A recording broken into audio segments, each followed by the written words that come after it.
some of the women are getting baked. Some of the women are decorating. And all of the women will be in a fight in 3, 2, welcome to Showmance, guys, the only show on the internet doing deep dives on shows with no depth. Shows as shallow as Emily's attempt to even pretend to have a storyline that wasn't drawn from someone else's drama or learning disability. Time to go. I got to start this episode with something. Oh. On behalf of all of America, I want to apologize to Amsterdam. I'm sorry, Amsterdam. We did not send you our finest.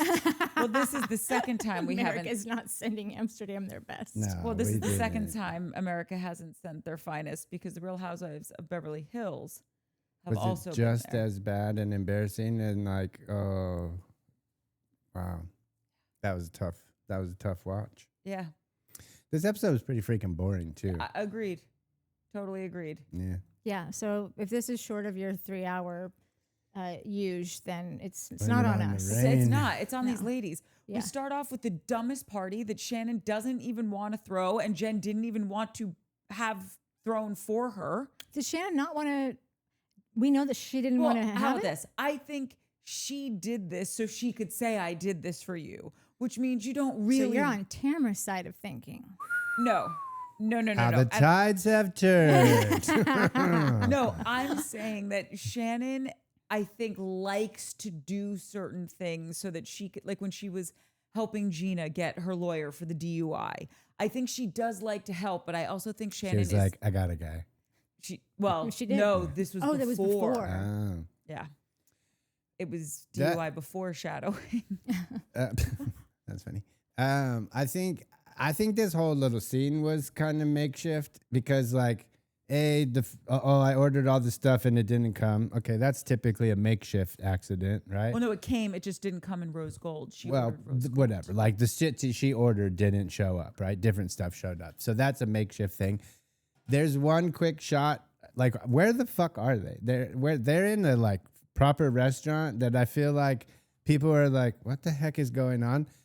But they're where the girls are, like the restaurant's like, well, no, we can't do this on such short notice.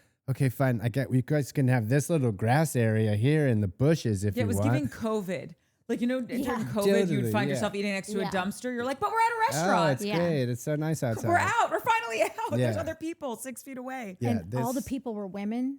Did you know? So like they were all the tables, because it would show like when Jen was walking in, finally all the tables were all women because she was like coming through them. So it very, Well, I it very saw a much seemed dude. like a casting call, calling all women for ages 40 to 70. Wait, what? In the Orange County there was area. a dude there at I the didn't- tables. I didn't see any Yeah, dudes. well, I saw a big fat majority of women, and then they were all like turning and watching. It just very much looked like they were there to like. But why watch would it. you put all the background cast in all the restaurant tables and then shove the main cast in the bushes? Like it just seemed very like, oh, we don't have anything to do tomorrow. Shannon, send a text. Get the girls Yeah. together. We need to have a party. What party? A Jen non-bridal shower. Don't bring a present. Just show up and party. This like, is where we're going to announce the cast trip party. Yeah, Yeah. like it was fucking weird. The whole thing was weird. Yeah. I just want to land my original point, though. I think Shannon does these things because, yes, there's a part of her that wants to do them, but she will be very quick to turn right back around and be like, and I did this for you. And it's like, okay, nobody asked. Nobody asked you to throw this party for Jen. You wanted to do it. So I'm just a little nervous that could be in our future. Okay. Well, I feel like they're like everyone's got an event. Everyone's got something to plan. I don't know like how any of them come up with like, oh, this is my episode to do a gathering at my house or to take, I've got an idea. Let's get on a fucking boat trip to, wherever. So if like this is Shannon's thing that she's doing, because I don't know what else she's done. Maybe she's done something else already, but I don't think that Shannon called production and said, I really want to throw Jen a thing. I feel like they've all got to do their things. And so that could just be what she came up with to do. And also she is seemingly trying to have more of a relationship with Jen than maybe she has before. I don't know. It's always just interesting to me when someone does something for another person, but they don't want you to do it. Like I remember when I was in high school, my parents were insistent that I got a class ring. I'm like, I don't want a class ring. Yeah. I will never wear this. this is an expensive piece of jewelry. If you want to buy me a piece of jewelry, here's the listing of everything at every jewelry store from him here to Timbuktu that you could get me that will have symbolism to me and I will wear it. Yeah. No. My mom's like, you will thank me for this years later. You have to get the class ring.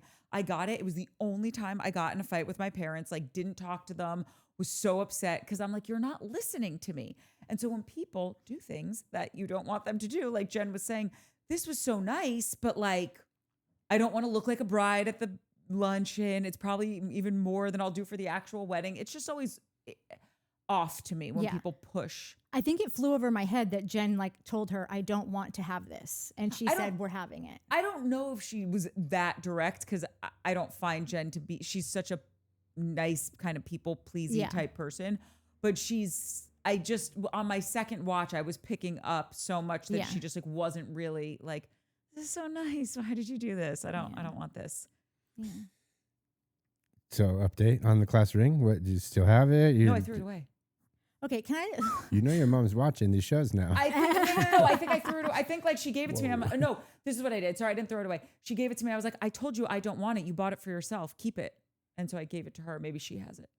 My dad, I remember I lived in Jackson Hole, Wyoming for a little bit, and I wanted to snowboard. Snowboard was like the cool thing, and all the kids were doing it. And I grew up at the beach, so I was like, I don't even know any of these skiing, snowboarding, but like I skated and surfed, and like snowboarding seems to be what I should do. But my dad, he was a skier, and he's like, I'm not buying you a fucking snowboard. You're learning how to ski first, and then you can go do your little meathead thing or whatever. Yeah. And that was the same thing, but he finally caved and bought me a snowboard. I like, kind of wish I would have learned how to ski actually first. Because it's one of those things like how when your parents think like maybe you should take golf lessons this summer, and it's because like deals are struck on the golf course and on the slopes with the skis. There's trips. Like it's sort of the richer things where the highfalutin people are going to be with the opportunities and whatever. And I think that's one reason why parents are like that too. Not cool. It was cool, but like back then, like it was stoner back then. It was for my age. Yeah. Well, yeah, and then there were still resorts that were like, oh no, there's no snowboarding here. Like what? Like you can't snowboard. Because that's for punkers. Yeah, punk rock. I don't think that it was a big deal that Shannon was pissed that her shit didn't come. I think it's weird that so many people that I'm seeing are like, they think this is like highfalutin. She paid $2,000 for this tablescape. Give her the fucking rosé glasses. Like anybody that is like, did you start a company to extend a service for monetary exchange? Yeah. Wait, you did? Well, then bring the shit that you said you were going to bring. Yeah. People are freaking out or like. Yeah, there's just like little comments about like, oh God, Shannon, who cares? It's glasses, big deal. Oh, you can't drink it out of a clear glass or clear glasses. It's she the wasn't whole even point. mean about it. Well, they made it like she was being so pissy about it, but like I would be too. Same. She ordered a thing and it didn't come. And no one decided to tell her in advance. And I just always think that these companies always run into this issue, and then they just send the shit out anyways, and then go, oh my God, I can't believe, Bernie's our new driver. So I'll make sure to let Bernie know that he really fucked this up for you. No, they already lent them out. There was somebody was joking about, maybe it was the Crappens guys were joking about how like they were responding with like, oh, sorry, all of that is at the Jansen wedding this weekend. That was me and Crappens. That's great. If it's funny though, it's fine. Yeah. The only part of this luncheon that I clocked that I gave a shit about, except for the fact that all of a sudden they're like, we should go somewhere warm and tropical. And they're like, how about Amsterdam? Yeah. Again, it's Gretchen didn't Tamra say this? Like, oh, she hides behind the Jesus curtain. Yeah. Like when they were all going around the table giving advice, and all of them have been married more than once with the exception of Heather. And I know Shannon hasn't been married twice, but she was in a long-term relationship. I did think everyone was giving really good advice, and whether you like Jen or not, it was just kind of, well, whose advice did you think was good? Emily's. That's shit advice, and people need to stop saying that. Oh, what did she say? That there's a person for everyone. That's the most depressing, like unhopeful advice you could give anyone who's looking for a partner. I didn't remember Emily's. She did the whole like, oh, there's a person for everyone. There's not one person for you. I don't. There's 8 billion fucking people on Earth. There's a bunch of people for you. You got to find one that likes you, and then you do the work to make it work. And that's a relationship, and you live happily ever after. Sometimes you don't. but there's not a fucking person for every person. That shit is crazy. It makes I me agree with you. so crazy when people say that. I want to just like punch them. I'm with you. I forgot Emily said that. So besides Emily, the other person that annoyed me though was when they got to Gretchen, and Gretchen was just like, everyone said, what everyone said was great. And then also our faith. And it's like, listen, I understand that she has gotten more religious as she's gotten older, which happens with a lot of people. It's just, I feel like she's trying to shove it down our throats to show us that she is holier than thou. And the end of last episode, you were like, come on, run away, bitch. And it's just like, and then you're drunk in the car telling us that's when she stooped. Tamra stooped some other guy when she was trying to record some single. It's like, you can't, I always say you can't play smart and stupid at the same time. Yeah. Like it just seems to be an act. Yeah. I get it. If religion is who you are, if that's your defining feature, then hopefully you're acting a lot differently than this. Yeah. If you're ever trying to make something your identity, also what will go along with that is a lot of other parts of your life will be highlighted, because if you're so talking about I'm this, then when we notice that you're not in other areas, it's just highlighted. It's like, oh, I'm a huge Christian. Faith is everything to me. And then now I wouldn't have even remembered that she was saying run, bitch, run. But now I'm just, all the times that she's not falling in line with that are highlighted to me. And she did that to us. She made us do that to her. Totally. People that would love to tell you that they don't have a television, but then like they've seen a bunch of things. But like, I thought you didn't have, well, not nobody has television, but like a large part of a generation doesn't actually have television. They don't watch it on a television. They're watching it on their laptops or their phones. So that's my thing, not to interrupt you, but there's a couple people who don't have TVs and read books and go out into nature. Like 7 on planet Earth. Fran Lebowitz. Yeah. Then there's like people who are like, I don't even have a TV. Right, because you have a fucking computer, dickhead. Yeah. Don't tell me you don't have a TV like you don't watch shit. You have a TV in your pocket. Yeah, you have a pocket TV. You have a computer. That's what you're watching stuff. Don't say it like you don't. I don't watch anything. Drives me nuts. No, you've never heard that song? No, I don't have an 8-track. Well, no one does anymore. Like there's been advancements. Yeah. You have a Spotify? People that have a. That's like you guys in your iTunes. Oh my God. I don't listen to Apple iTunes. There's a podcast app. It has nothing to do with Apple Music. People agreed with us. Like Yes. 6. Okay, I 6 more actually than don't. people who agreed with you. Yeah, because our audience isn't as young and hip and cool as I am. Yeah. Or God. also Gretchen. Like Gretchen strolls in that place and she's got a. Like, I understand that Gretchen loves to wear high hair and a low cut top. Like, that's her thing. But like, she has like a ratio of buttons. Like, I think it's off. Like, I could see her entire bra. Like, not just a little slip of the lace, not a strap. But like, I'm pretty sure I know that Victoria's Secret like style number. That like, I know that Victoria's Secret style number. If you catch my drift. But also, I was going to ask because it matched. So I was like, oh, is that like a matchy? Yeah. It was like, is that supposed to be like that, But or again, is she just? I don't care. Jam out with your clam out for all I give a shit, okay? But don't Like and subscribe. constantly be pushing down our throats the family prayer before you go into the self-defense class to rip into Tamra for allegedly having sex with someone when she was married to someone else. Like, don't do it. Yeah. Don't walk this pious line that is just so, like, you live in the biggest, shiniest glass house. Yeah. Yeah. Because you're nuts. Yeah, and if you Jesus think that's going to doesn't fly. Jesus doesn't need to see your demi cup. Your unlined satin demi cup. Correct. I hate those bras also. Those are like my least favorite ones. And then the other thing I wanted to add in just from the top of the intros was when we went to Tamra's house and she's like complaining about how like no one told, like this information would have been useful a week ago. What information? The like, party. But like, what is like the average amount of time that production sends you a schedule? Like how late would you send Sofia Vergara, here's what's on the horizon next week? Like, Next week? But like, I mean, what I'm saying is it probably wasn't about scheduling the event. You probably always knew that you were working on Sunday, the 27th of March or whatever. Like but our show's different because she works every Tuesday and Wednesday. So Right. Monday evening, like it depends. But like reality stuff, like if they're going to go do something or whatever. You got to get permits. Like that's weeks in advance. Yeah. So I think she's just making like, Tamra will do anything to complain about everyone, but she really goes an extra mile to do it with Shannon. 100%. And it's like, so I couldn't tell if it was like she didn't know that there was a lunch tomorrow or she didn't know if there was a gift involved. But like either way, hey, there was no gift involved, so thumbs up. Like, no skin off your back. Save a little money there. If there was supposed to be a gift, you probably knew about this at least a week in advance, like at least a week. So maybe, you know what Heather Dubrow would do? She would send a little texty. Hey, we doing gifts? No? Great. Okay. Also, you live in like, not a major city, but you live in a very populated area of the world where there's stores on every other corner.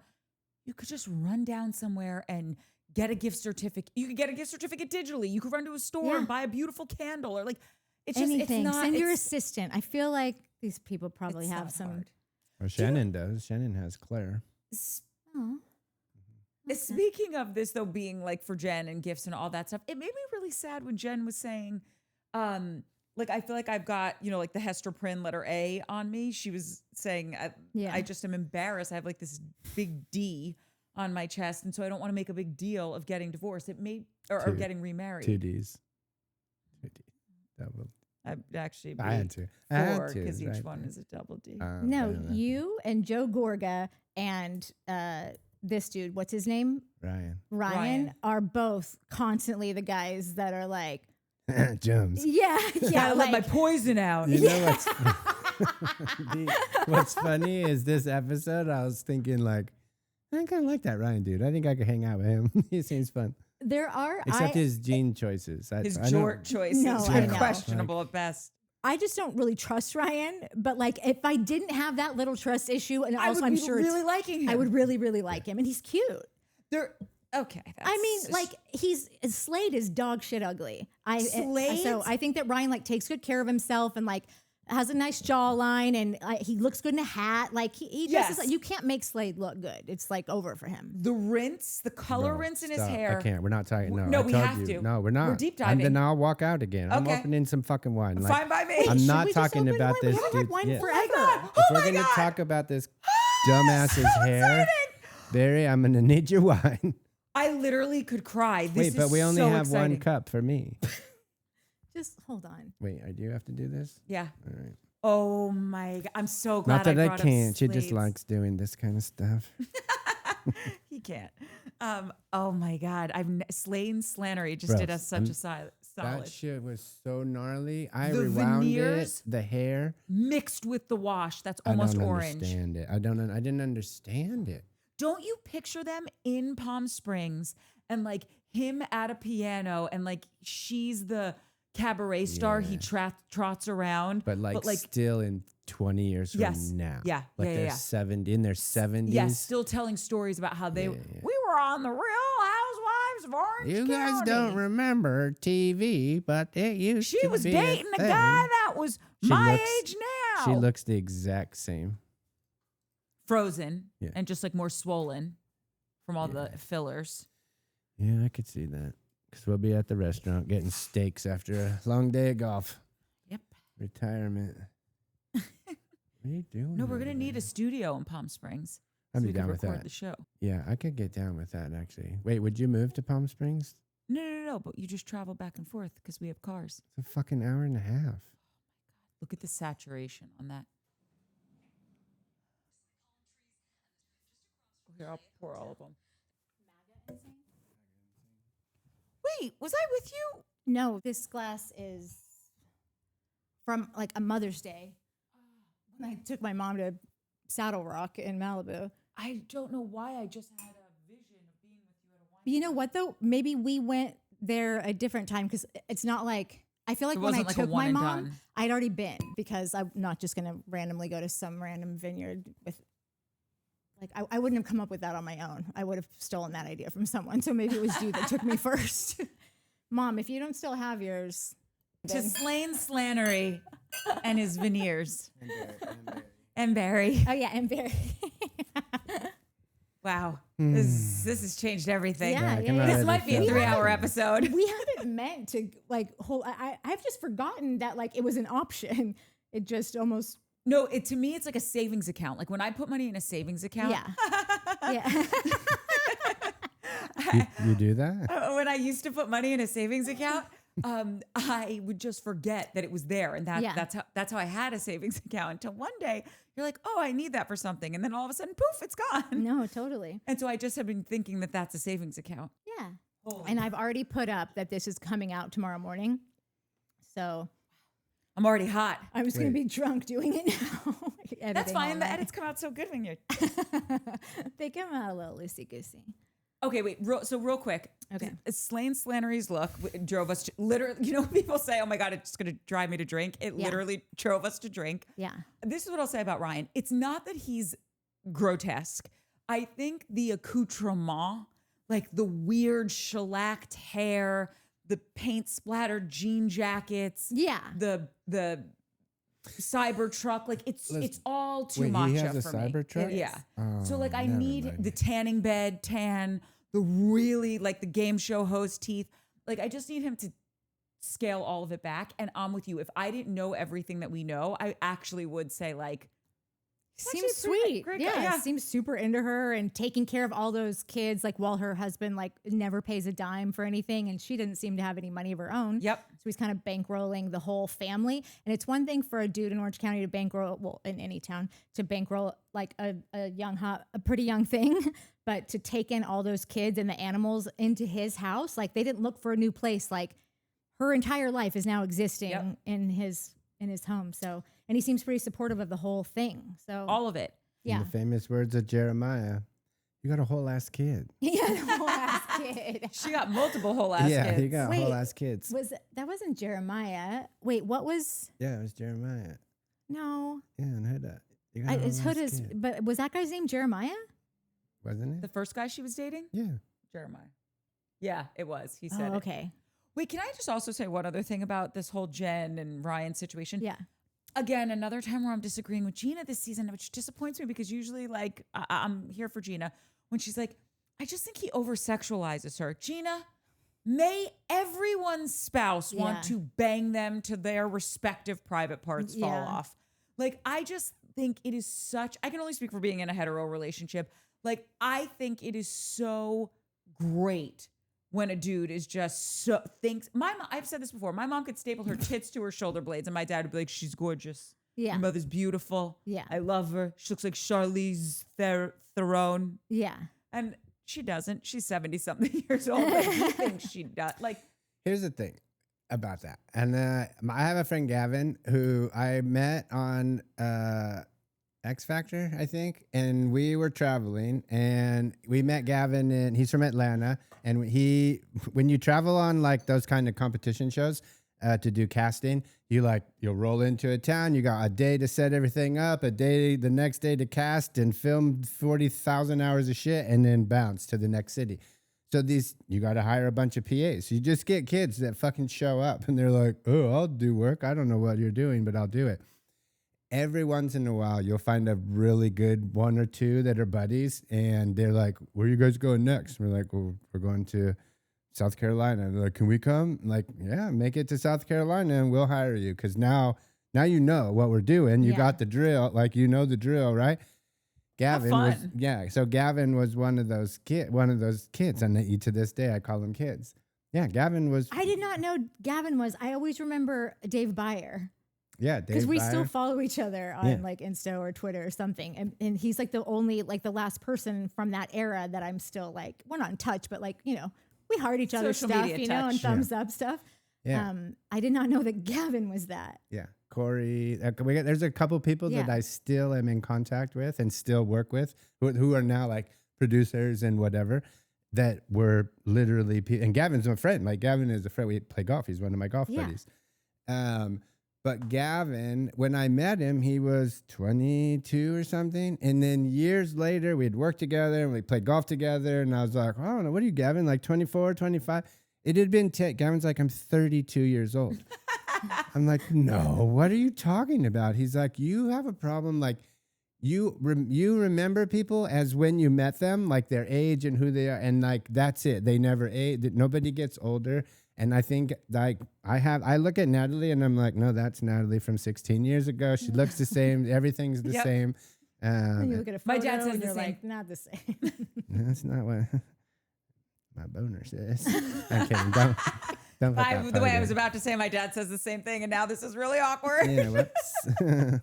But No. point being is, if you guys are like, you should be sexually into your significant other, and I just think it's really sweet that he thinks she's the hottest Yeah. thing on legs, and I wish that for everyone in a relationship. Like, I think that is a very healthy thing, No, it totally is. and I think it's weird that Gina.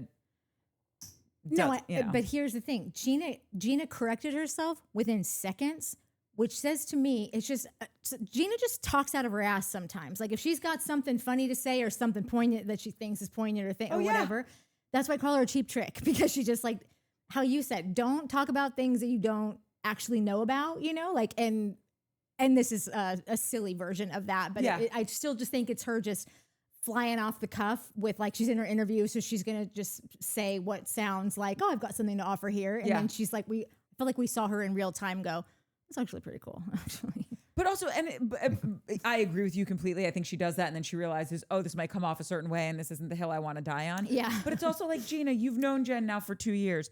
Do you not remember her saying she was kind of in like a relationship where she felt ignored? Yeah. So now the fact that this guy is just like a panting puppy all over her, she probably really likes that. So Yeah. just support it and move on. Yeah. Like, you think you're dating the Brad Pitt of Orange County when he was in his cowboy outfit, and she's like, I didn't want other girls near you. And it's like, so you like the sexualization of your dude also. Like, so just fucking let your freak flag fly. Who cares? Yeah. What got me started on this whole thing was when Jen had said, I don't feel like I'm allowed to celebrate. I feel silly celebrating this wedding. Jen, I really hope you're watching this. Do not feel silly. To the people who get married later in life, I don't care if it's your first wedding, your 10th wedding. If you are not hurting anyone, let your freak flag fly. Do it. Yeah. Who cares? Yeah. Like, no, do I think that you should be inviting everyone to a destination wedding every other year that they have to pay for and all that shit? But like, it's your second wedding. Yeah. You live in California. That may as well be your first wedding. You know what I mean? No, Like, totally.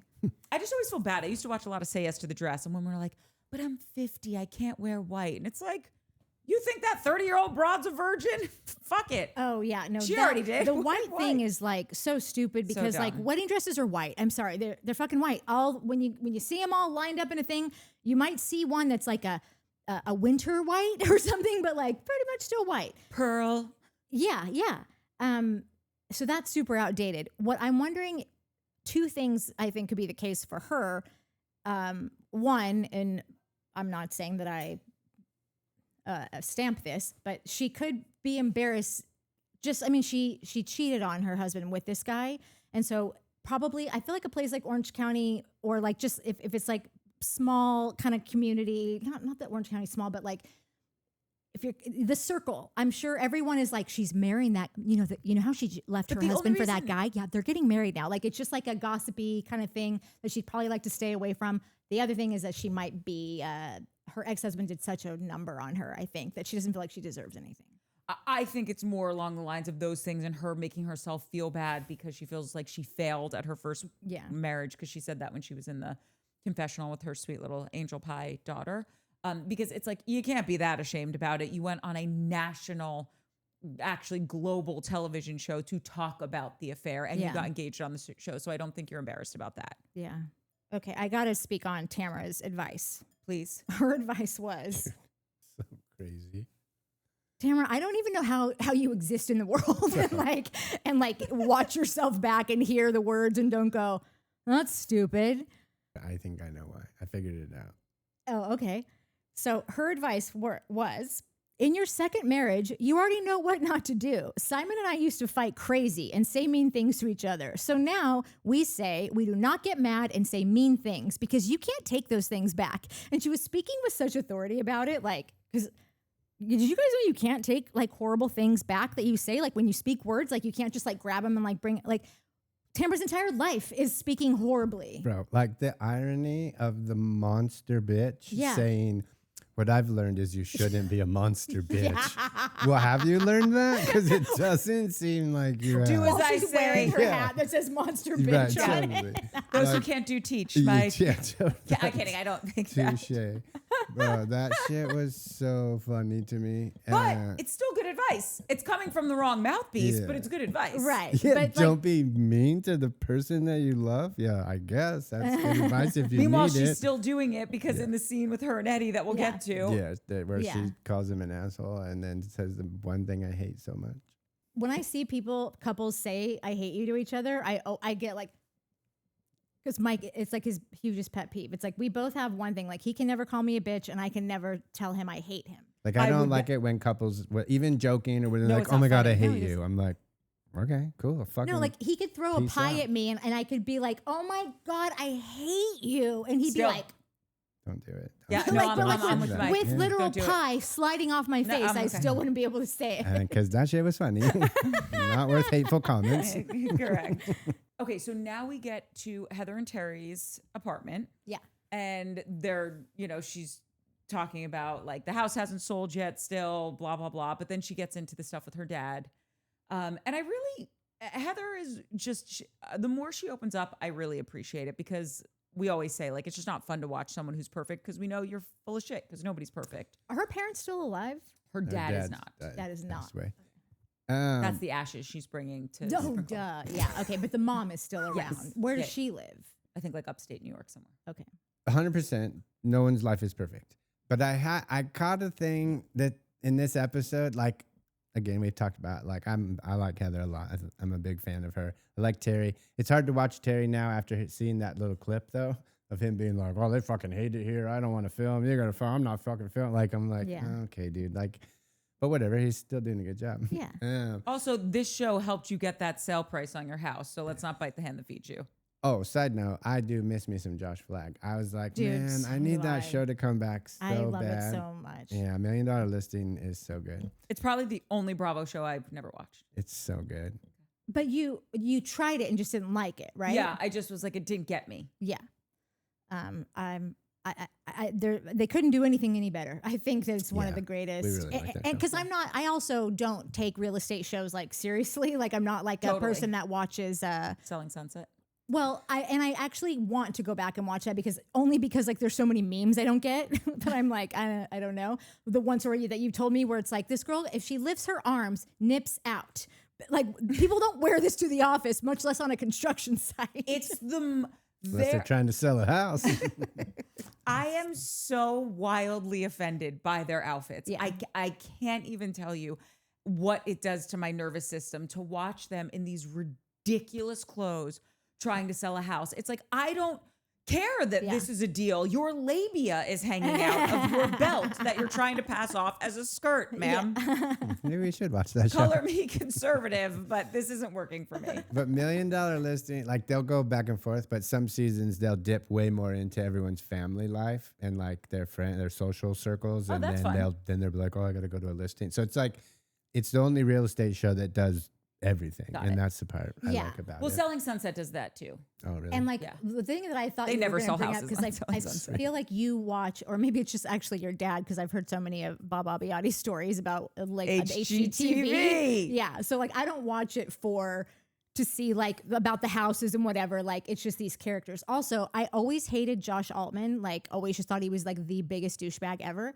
And then one time on Beverly, I don't know where the fuck I was going, but I totally cut someone off and like made them like have to stop and swerve, and like if any other car was next to him, it would have been a whole thing. And I look over and it was Josh Altman, and the way that he just looked at me with this huge smile and he was like, and like laughing, where he could have been like, "Bitch, I'm Yeah. driving a Range Rover. Get your Prius out of the fucking way." And like the fact that I've loved him ever since, because that is not the guy that you're watching on TV. That guy on TV seems like he would tell you, "You stupid fucking idiot, get your shit away from my luxury vehicle." he would pull a mic, and I don't even have a luxury vehicle. Yeah.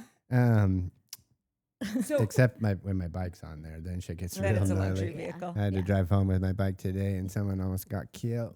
But back to my thing. I like Heather a lot, and I like Terry. Like I watch them a lot. I this could be total bullshit, right? And like you said, no one's perfect. I do have a feeling that Heather had like kind of as close to that perfect American life as you can have. Like parents seem to do pretty well. They raised 2 pretty solid kids. Yeah. The kids went off to college. They were like, "You want to move to Amsterdam for 15 years?" And like they went to college. They had some places that like she seems pretty well adjusted. She got to do some stuff and act, and she, you know what I mean? Yeah. Like it seems like there's people. Nobody's life is perfect, but there are a handful of people who just do it right and it works out. And I think that those people get a lot of hate for that. Totally. And I think she's probably one of those type of people Yeah. who gets hate for having a life that's just really good through some hard work, but also some luck and no fault of her. Like, sorry, hate me. My shit's like, it works. I'm, like, I don't know. I just got that vibe from her Totally. this episode, No, and I agree with this that. scene specifically. I agree with all of that. I think if you were to, I know you have 19 years of shows to catch up on, but if you did watch her when she was first on, there was this concerted effort to present a certain way. And I do agree that the majority of her life actually is the way that she's presenting it. But like she would get into fights with Terry and she'd be like, "Don't say that." And Yeah. I understand that knee-jerk reaction because you want to protect the realm and all of that. And I just think to her credit, she has loosened up a lot. And that makes me like her even more. I think it's even when you have a perfect, quote unquote, perfect life, you still have hardships. People die. A relationship isn't exactly as you want it. Your heart gets broken. And so I like that she's opening up about that stuff. Yeah. She also, on top of just like the very beautiful life that she lives and like the family that she's built and the husband that she has who has the practice and has the shows and like all, and they seem to also have the greatest relationship of like anybody Hands that's down. been married like 200,000 years. They still look at each other like it's all new.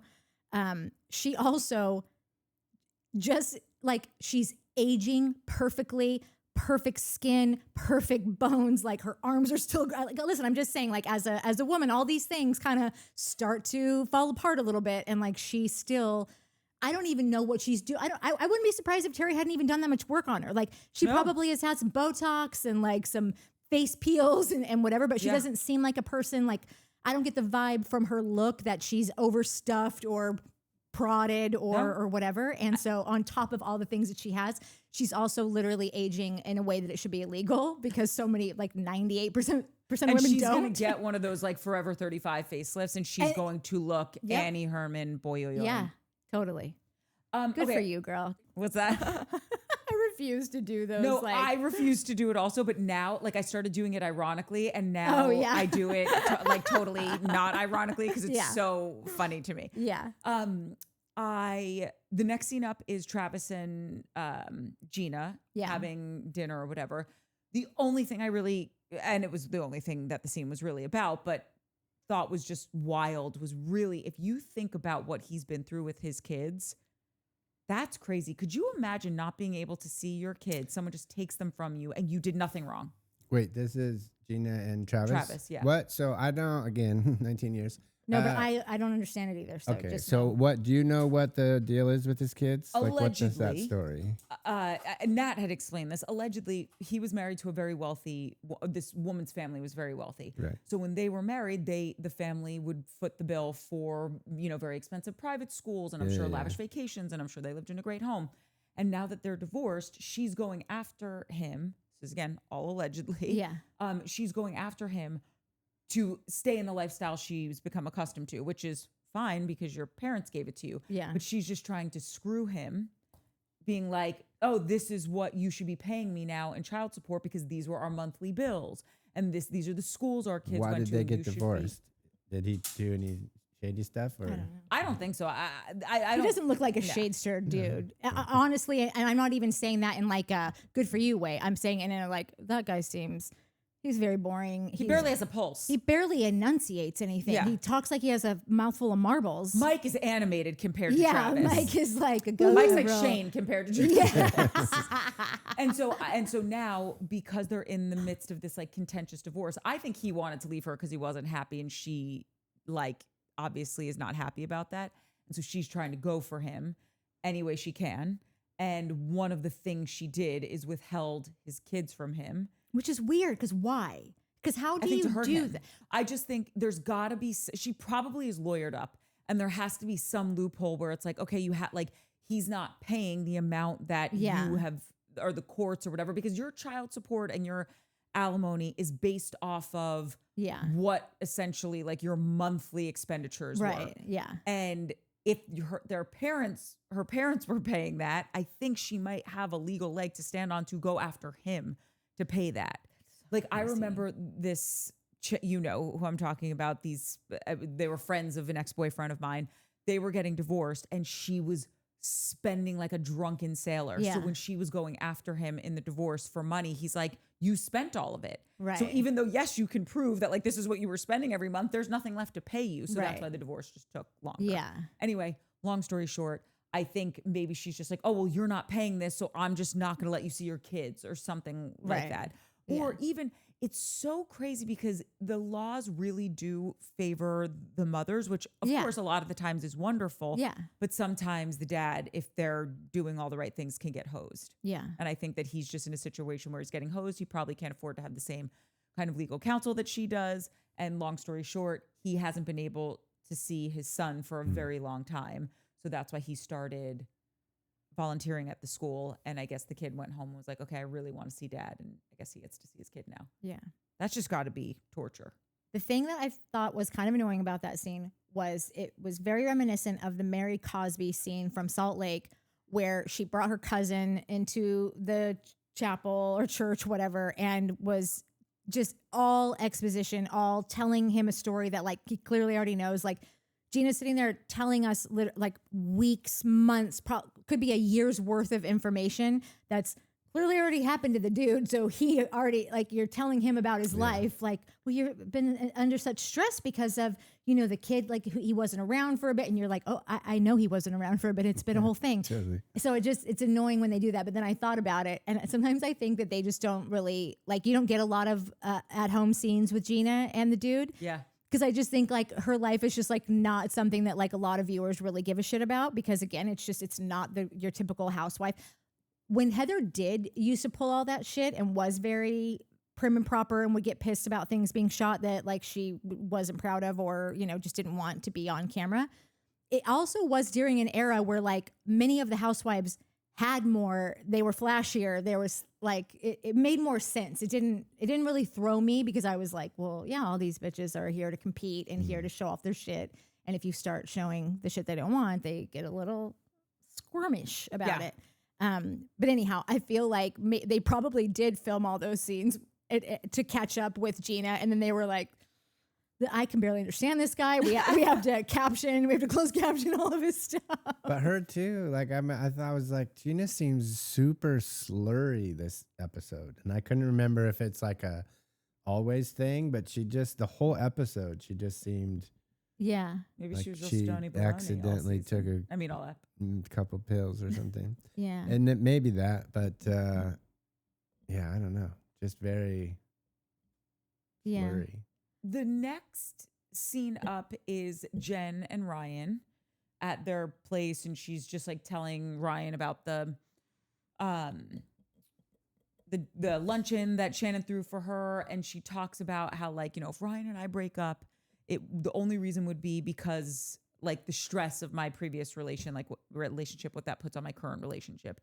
And I'm sure everyone picked up on this in that moment. It's like, oh, that's why you're putting the wedding off, because like you're nervous that like right now everything's okay. Yeah. Like you're not getting evicted from your apartment. You're with a guy that adores you. Your kids are all okay. Even if they're not 100%, like they're still, the pie chart is the bigger slices that they're good. And I think she's worried to rock the boat and thinking if I get married, it's going to change all of that. Yeah. I don't blame her for that. Like I don't either. That totally makes sense. If it ain't broke, don't fix marry it. I mean, like, well, here's the thing, because I thought about this with her, and I was like, why do they need to get married? If there's a big financial upswing for her to get married, then yeah, do it. If there's not, and he's still on the hook for that, whatever he was involved with before, don't do it. I think she would benefit financially. Yeah, from getting married. it seems like she'd have to, because it seems like she literally has nothing. Yeah, aside from and like her this ex-husband gig that's seems to 3 be months doing a nothing. year. Yeah, and also when you're desperate and the show knows you're desperate, they don't need to give you big fat raises because they know you're desperate. So And the thing with Ryan, if he does do as well for himself as Yeah. he says he does, yeah. Well, it looks as if he does. He's got every toy that dudes like him like. yeah, totally. What he doesn't have, like we always say, the one thing money can't buy is fame. Yeah. And so, Oh yeah. He does look and he would like to be on the loves show. the Yeah. spotlight, laps it up. Yeah. That's So true. I think like they're kind of Yeah. that those two things marry very well. Pun Yeah. intended. There's not just one MFEO. There's multiple. There's several ways you can have a good fit.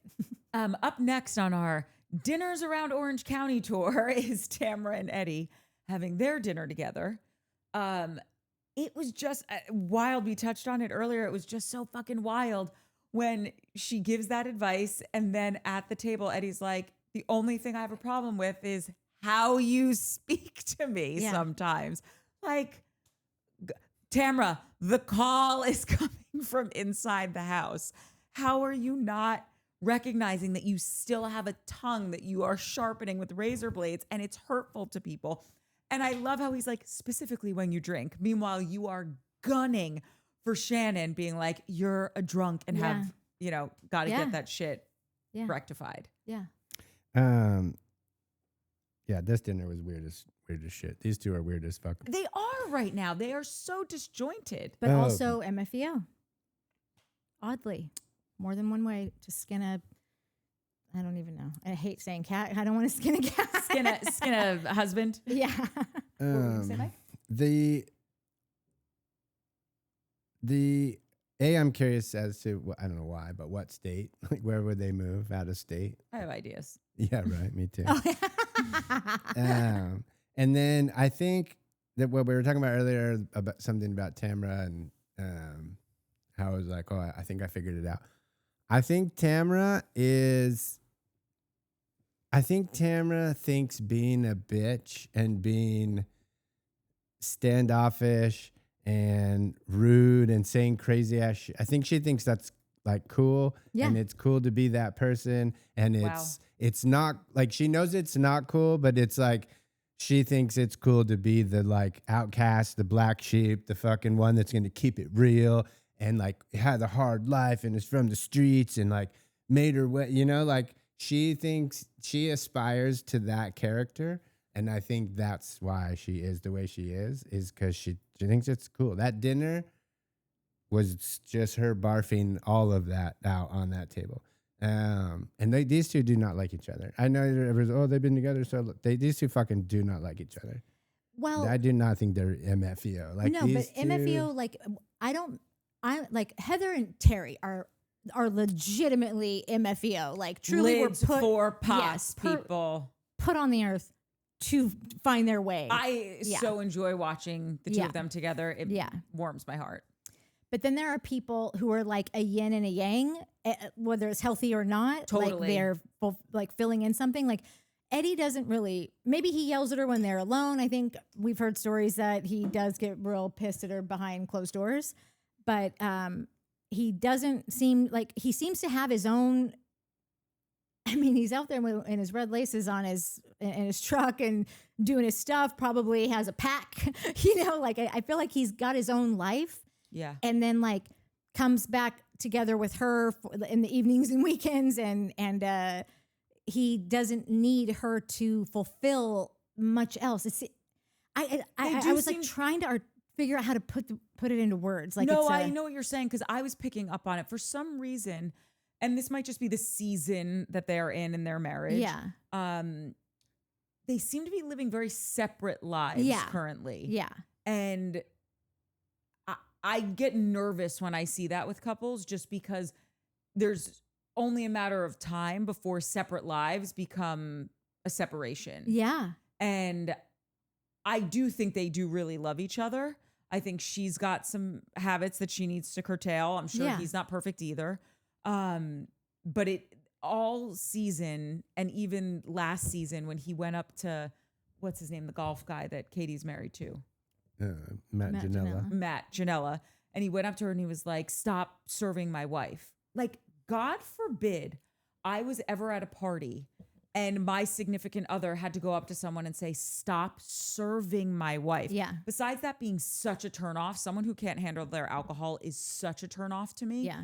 But like, you couldn't just go up to your partner and be like, I live for you. I don't think you realize like you got to eat something you have been overserved, madame. Yeah. Like, and also I would be mortified. Yeah. I would be fucking mortified. Like, how are you a 50 some odd year old woman that is okay looking like this and acting this way on television? Yeah. Like that, if I were Eddie and if drinking was already a sore spot within my relationship with you, that would put me over the edge and that would help really create that divide. Yeah. And the fact that he went and said it on camera, insane. It's almost like she doesn't listen to me. Maybe she'll watch the show and see it and not like it if that's the thing that has to happen to get her to listen or whatever. I don't know, because that was weird too. This whole scene was just cut really weird too. Yeah. So like it made it confusing. Yeah. Like what was happening. The weirdest part about it, another just like, I hope to God it would be an aha moment for Tamra, is that the scene literally starts with her. She's the one that says, our biggest problem is that we don't communicate. We don't talk to each other well. We don't communicate well. And which like a million people can relate to. But he responds to that with, you just need to tell me what is hurting you. And she goes, nope, not going to do it. That's never going to happen. That's never going to happen. But then she goes into the whole interview. This is why I was like, made that note. I was like, oh, you're that girl. You're that, not that girl, that person. Yeah.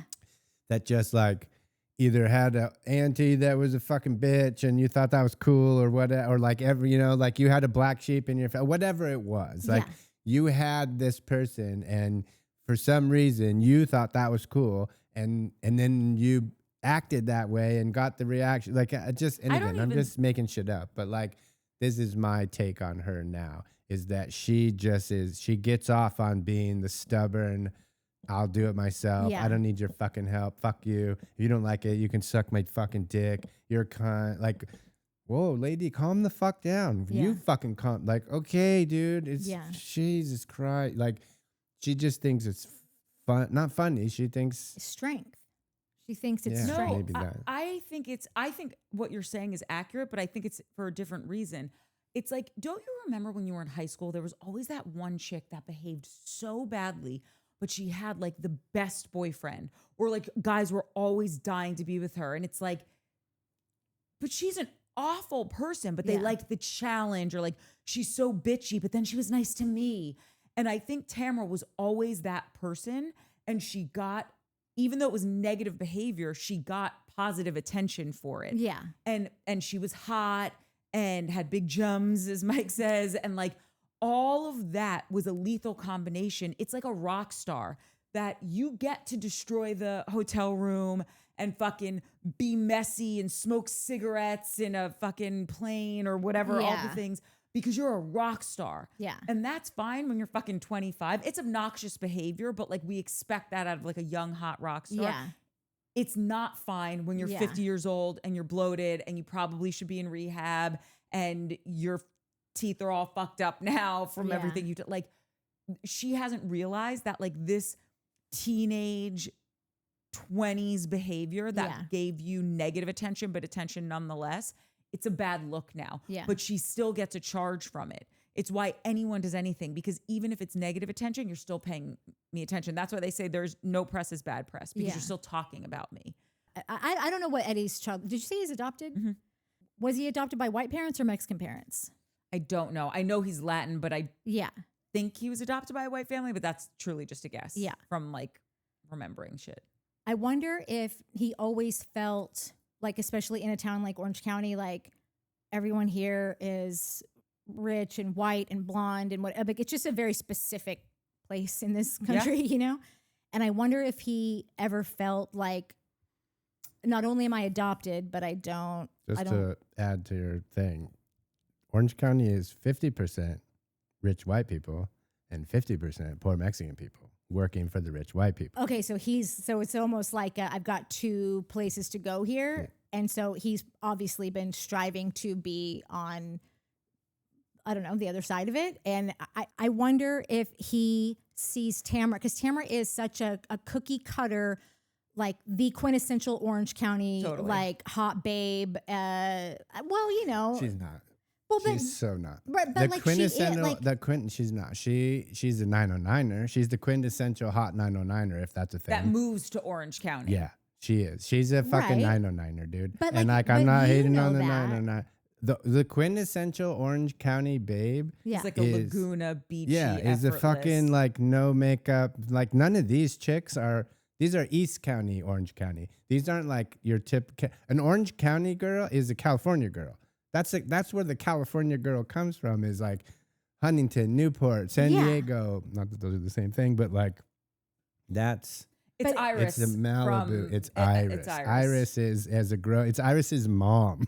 Whoever Iris's mom is, that's who it is. But she fits a stereotype within, because I also think now that effortless, beachy, whatever is dying off, because so much of that community has been saturated with the crazy lip filler, the Botox, the bad work, the hair extensions. Look at every girl, with the exception of Heather and Shannon and Katie on this. Well, Gina also, but like a lot of them that have but also she through. Didn't live here. Like Katie's not from Orange County. I think she like lived in San Diego. I think she like moved to Orange County because there was an opportunity to be on the show. I'm just saying, like, if you look back historically, it's a lot of like blonde hair, big boobs, even if it's not blonde hair. Yeah. What's the chick who, as soon as I hear her name, I like get twitchy? Kelly Dodd. Yeah. Even though she's not blonde, it's the big boobs. It's a specific person that's like infiltrated here. Yeah. So, you know, like something they used to yell about on Jersey Shore, like if you were from Jersey, because they would be like, oh, like, look at these tacky, cheesy people. And you'd be like, there's literally one person from the cast who's from Jersey that's on that show. And it was Sammy Sweetheart, the sweetest bitch you'll ever meet.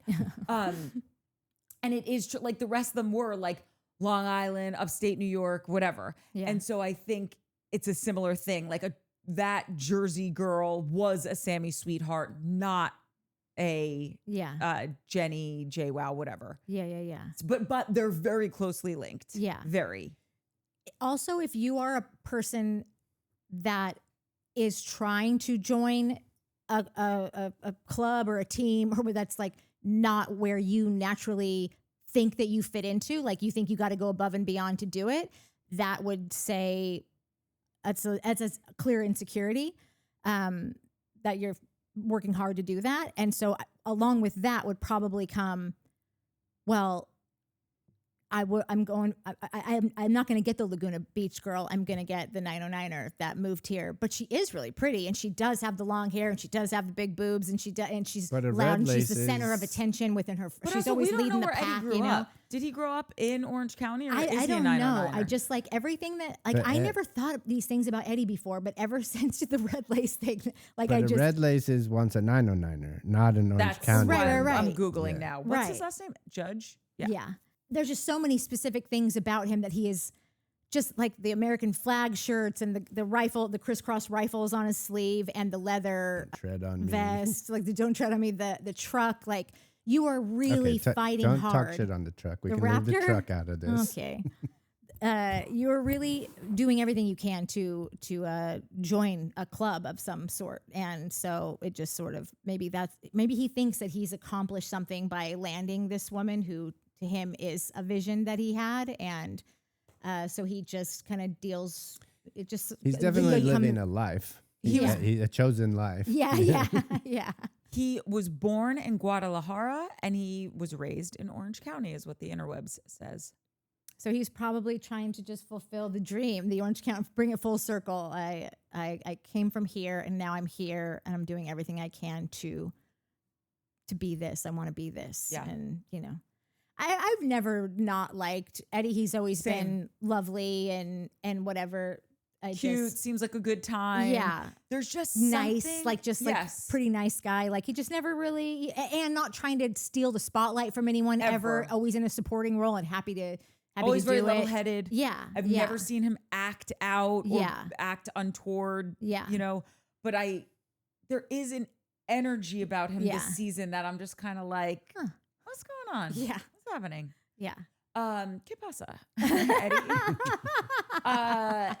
The next kind of whole chunk is basically just like everyone getting to LAX. And I don't know why I found this line so funny when Heather goes, well, at least we'll get through security faster because Shannon already has one shoe off, like when she had all the Yeah. posters showing up at LAX. And now I'm just clocking when I think Heather is witty, which is a lot of times. Yeah. But they fly out 13 hours later, they get there, they check into the hotel. And really the next thing, unless you guys have anything, is half of the chicks go Dickorating and half of the chicks go to get baked. Yeah, which I feel is like the same kind of conversation. So, because it kind of bops Yes. back and forth the whole time, right? It totally does. The only overarching note I have is like the girls who went Dickorating should have been the ones to get stoned. Like Emily could use a joint to mellow out. Tamra could use the whole fucking 33-gram space cake or Yeah. whatever it was, milligram space cake Yeah. to get stoned. Like they just, the ones that were taking the edge off are like the more likable ones. Yeah. I love seeing Heather actually, like Heather talks a lot about like she's a pot smoker and whatever, but I never thought I would see her fucking light up a blunt Dude, on that thing was television. so fat. And it was a huge ass blunt.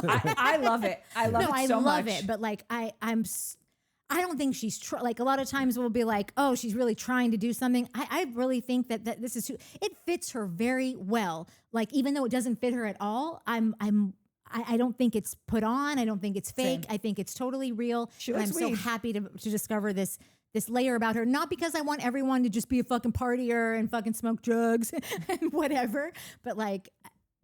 If you can't round this woman out any better. Like she's got it all. She's officially got it all. Yeah, that She's what we call a triple threat. Yeah. Smokes weed, looks great in a bikini at Yeah. 50 something, and hasn't had a facelift yet. Yeah. I love that they had to blur out the dongs until they had their little outfits on. Yeah, and then yeah. it's like da, da, da, da, da, da. It's like They couldn't cut out. possibly know what they are Yeah. now. Oh, No, it's what like is a that? naked lady, like, oh, you have to blur up, and then she just puts some clothes on, and then you don't. That's what the dong was naked Yeah, before, totally. and now it's just Put a little apron on him. yeah, it's got Yeah, you got close. Put some earrings on his this is testicles. this is a working dong. Are you good? Yeah, I'll top off in a second. I like to let it breathe because it's different with every minute that it aerates. Yeah, cool. It is, but here's the thing about this wine: you don't even have to let it breathe. It's still the No, best I wine I've know. ever had. When Well, you don't, Yeah. yeah. It's just like No, you're right. It can get better, but I'm saying that like you don't even have to do that. When many, many, many wines, you absolutely do. It's like you're meeting a new lover every time it Yeah. hits your lips. Emily, like obviously Tamra is Tamra, right? But Emily is my first, I don't like you. Like my first official, I don't fucking like this person. Thank you. Thank you. Yeah. She sucks. She sucks so much. Both She sucks. I don't always dislike her. I feel like I don't always drink, but when I do, it's Dos Equis. I was in a Dos Equis commercial. Yeah. That just reminds me. And anyway, it was just fun to meet the most interesting man in the world.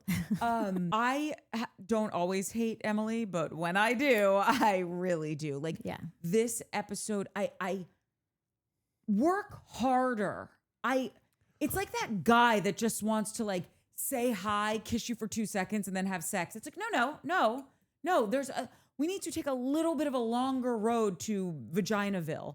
Like it's so lazy that she just comes right in apropos of nothing and is like, so you think so-and-so is stirring the pot? It's just do better.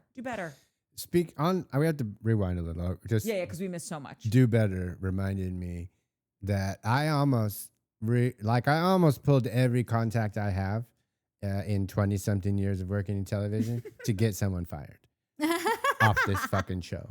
After this episode, The scene in the van, the out of focus camera, you want to know who that cameraman is so you can get him gone, blacklisted? bro. Fucking Probably gone. stoned. He's like, Gone. we're in Yeah. Amsterdam. Then double gone. Like, I don't care if you smoke weed at work. Do your fucking job. Wait, do you think that they hired local crew and that's why? No. No, I think someone just either probably is set it on manual foot. Like, I don't know what. It's probably a GoPro. Like, I don't even know how a camera like that goes out of focus. That every camera's out of focus. Like, it was so lazy. Like, talk about lazy and disrespectful and no appreciation for art. That's whoever set this fucking camera needs to be punched and thrown in the canal and go do another job, bro. Yeah. Do better. Yeah, do better. Do not do better. Do something else. Yeah, exactly. You don't get to do better. That you don't get a second chance after that. Before we get everyone in the boat, just because we're going back and forth between the getting stoned and the decorating, we said this so much last episode and you kept subconsciously saying Tamra when you meant Gretchen because they're so similar. Yeah. And I loved that Gretchen couldn't own up one iota to the fact that she was very aggressive when she was yelling at Tamra at that cowboy event that Emily threw. And then even the producer in her confessional was like, so she's Ross and Russ from Friends. Yeah. Like, so you don't see how you guys are alike at all. And she's like, no, I don't. I even have a list. And it's like, which is a very Tamra thing. it's a very Tamra thing to do. And also it's like, you don't get it. We're not saying that because your child doesn't speak to you or your child speaks to you. By the way, she's 4. I would hope she speaks to you. And Tamra's child, who's a grown adult, doesn't. That makes you completely different people. We're saying the way you two broads go about shit is exactly the same. Yeah. The way you argue with each other is exactly the same. To Heather's credit, when she's like, this is the worst advice. Yeah. Like ever. When she goes, no, I'm not, I have to fight her the way that she fights. Fight fire with fire. And she goes, you're fighting fire with gasoline or kerosene or whatever the fuck it was. Yeah. It's how she has the biggest blind spot. And it's so annoying. It's so annoying. When Gretchen complains about, I don't understand, like, because every time something like this happens, you've really got the entire cast going, you can't do that, or you can't say that, or well, then you did this, or but you said that, or whatever. And her response is always, but that was an asshole. So I reacted with an equal asshole reaction because, and I understand that when she says like, why are you holding me to this standard and you're not holding her to that? Like I understand what that feeling is because it's just like, I would feel the exact same way if I was her. What I wish the ladies would say, and they can't because it would be breaking the fourth wall, but why I think that people are probably still like understanding Gretchen, I wish they would just say, Tamra's not going anywhere. She's an OG. You're not allowed to have this. Like, if you want to find your place here, you got to act smarter, work smarter, not harder, or, this whatever. This is a load-bearing beam. Yeah. We cannot get rid of it. So you build your fucking kitchen island around it. You got to make this shit work. Exactly. And I just wish that they would say that. I wish that they would say, and even if they can't break the fourth wall by being like, she just signed another 10-year contract, like they could at least say like there are people that I may think are total assholes, but if I'd like worked with them for a long time and then there was a new person showing up, I would be like, I've known this bitch. She's a hardcore bitch.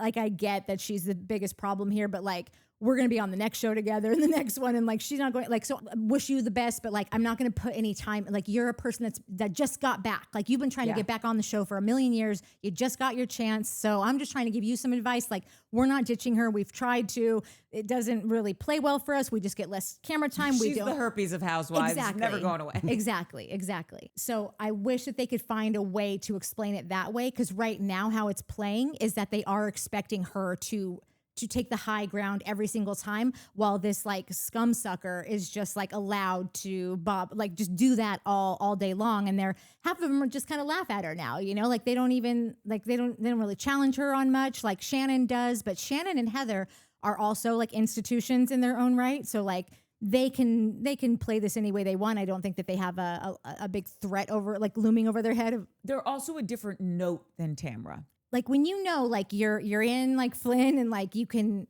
No, I think that's how but that's my point. Like, I think they're in like Flynn because they're playing a different card. She's trying to like beat Tamra at Tamra's game. Right. And it's like, no. You have to understand, you're never going to be Jell-O. And I know that you don't think you're Jello, and I know you think you don't want to be Jello, but like you have to chart your own path here. Right. And she's just not. And also, like, Gretchen's never going to intimidate Tamra. Like, she's just not going to at this point, because like Gretchen's just kind of like, you played yourself, Gretchen. Like, you're kind of a comic strip. Like, she's so cartoonish. Yes, in every manner of the term. Like, that's a great thing. Like, now looking back at like her and Slade in that scene back and forth, this stupid hair. Yeah. They're just they're cartoons. Yeah. They're like who are the it's not Archie. There's another Jughead. Yeah. She like, I feel like they're like a characters in the Eddie Jughead. and Veronica. Yeah. Yeah. They are Something in like that. their own movie. Yeah. They tell stories of lore and yesteryear of being from on this show from Jump, and how they know this person and how they're in with Alex Baskin. I mean, like, I don't know them, and I 100% have been at a dinner with them. Yeah. And I've never met them once in my life. Yeah, totally. Do you know Tamra is tied with what's her face? Mauricio's wife? Kyle? Kyle as they have the longest tenured housewife. But here's what's more impressive about Kyle, personally, to me. She's never taken a break. Right. And hers is consecutive. And also, Tamra didn't take a break. She got fired. Correct. And she did get to come back, which is, you love someone, you love a comeback story, but not this one. Yeah, this one doesn't hit. Yeah, like this you, one really like you doesn't. wanted to. Yeah. An overarching note that I have for these women. One thing about Orange County, and I don't watch a ton of the other franchises, but I do watch a handful. And I think that what I noticed out of Orange County that's different is that everyone surrounding Tamra, like aside from, like I said, Shannon and Heather, who are in their own institutions in their own right, but they still don't really cause a bunch of waves, and they're also just so busy in their own lives. Even if it's just crazy life that Shannon, but she is caught up in her, she's still busy doing something. Yeah, her readers that are on this that are hanging off her face and telling Archie an 18-minute long story every time she's going to get gas. Exactly. So they've got their own thing. The rest of the cast has pretty much just like accepted their roles and sort of embraced their roles of being a supporting cast. So if you're all going to have to, like, Gretchen seems to be the only one that, seemingly to me, Gretchen would have been a great supporting role. She could have really done that. She didn't. It seemed like she tried to come for the king, and it's not working out well. What all these women need to do is pick a date, sans Tamra, and all meet up and bring your list of all your most powerful, rich, like really interesting friends in your Rolodexes. Because the only thing that ever humbled Kyle was Bozeman. Bring that bitch on. You're not going to win against Tamra. You find a Bozeman for Orange County, and then you all get to just sit back and watch it all happen. Because I have never seen Kyle kind of not really know how to respond to adversity with someone, or even be insulted or accused of something and not hit right back. And even if it was because possibly, I'm just saying, it could be because Bozeman's a black woman. And so Kyle wouldn't really know how. She just accused me of something, but I want to say, this would be my reflex to say, but I don't know if it's going to play here. Like, I've never seen Kyle just not know what to do. The only reason I don't think that's it is because Kyle and Garcelle would go after each other. Like, they didn't always get along. I really think Garcelle's no Bozeman. That's my point. Yeah. Like, I just think Bozeman outboxed Kyle. That it's not a thing. Right. Yeah. No, that totally makes sense. Yeah. I was just trying to not be ignorant to the fact that sometimes women don't know what to, like, if it's just like out of their comfort, or everyone's trying to not get canceled, or nobody wants to say something off the cuff that they haven't really thought through because it might play a certain way. Like, there was one argument that her and Bose had that I had, like, she doesn't know what to say to this because what she's just accused her of is like I don't know. It felt like it was in that realm. I don't know, but we can forget all that. But that's what you got to do, is find a person to spar with Tamra, because none of you are the person to spar with her. I was at something and Bozeman was there, and I have to tell you, and this was before the season had aired, so I didn't know that she was a new housewife. she was like this I imagine. beaming light in a crowd of people. Yeah. And just clear and such a presence. And Yeah. like you just were drawn to her. She just had, I just wanted to like just go up and say, hi, I don't even know who the fuck you are. Yeah. And she was, and I did have to say something to her just because it was a work thing. And at any rate, she was the fucking tits, man. Yeah. I was taken with her from jump. And Yeah. I don't know if Kyle was intimidated by that or if she befriended Dorit and Kyle and Dorit were at odds. So then she didn't really know where her access point was with Bose, but Bose outboxed her. Oh, 1,000%. No, like it was no competition. It was over. I'm obsessed with work, as if you've been around with us for a while, you know. So Bose is like a legit fucking worker, like a legit executive, legit C-suite, Yeah. like famous for being a marketing executive, right? I never want to go to anything that these women put on. I want to go to one of her seminars. Yeah. I would Totally. go in a fucking heartbeat. I know, and I want to read her book too. But like at that, to me, that would be like, it's not that just a black woman or what a new one. Yeah. It's like, oh, you've done more in your career than I will ever do if I started today and had a fucking time machine. Like Yeah. that, like Yeah. that's intimidating for Yeah. anybody. She was on AGT. She came to the finale. Oh, and that's right. But this is what's What so same- Where? same. I think she had like a white something or Something other. to die. Yeah, but same vibe, like same like, oh, who's that? Who's Yeah. that? That's Yeah. her vibe. Like, Yeah. who is that? And Yeah. you don't even need to ever have watched Housewives, nothing. And I think that, whatever, I could talk about her No, all day I long. know she is an anomaly. She is Yeah. is something. I don't know. And I think that is what was more of the, like, what stymied her. Yeah. So I hope that they do that because, like I said, you don't bring those people on if you're still trying to be the number one guy in the group. But this franchise, it doesn't seem like anybody cares about being the number But one this guy is in the what's group. so dumb. So bring one and watch it all unfold. You need to realize that a rising tide lifts all boats. So on this, with everything, but specifically this show, so you bring a Bose on, we all get leveled up. Yeah.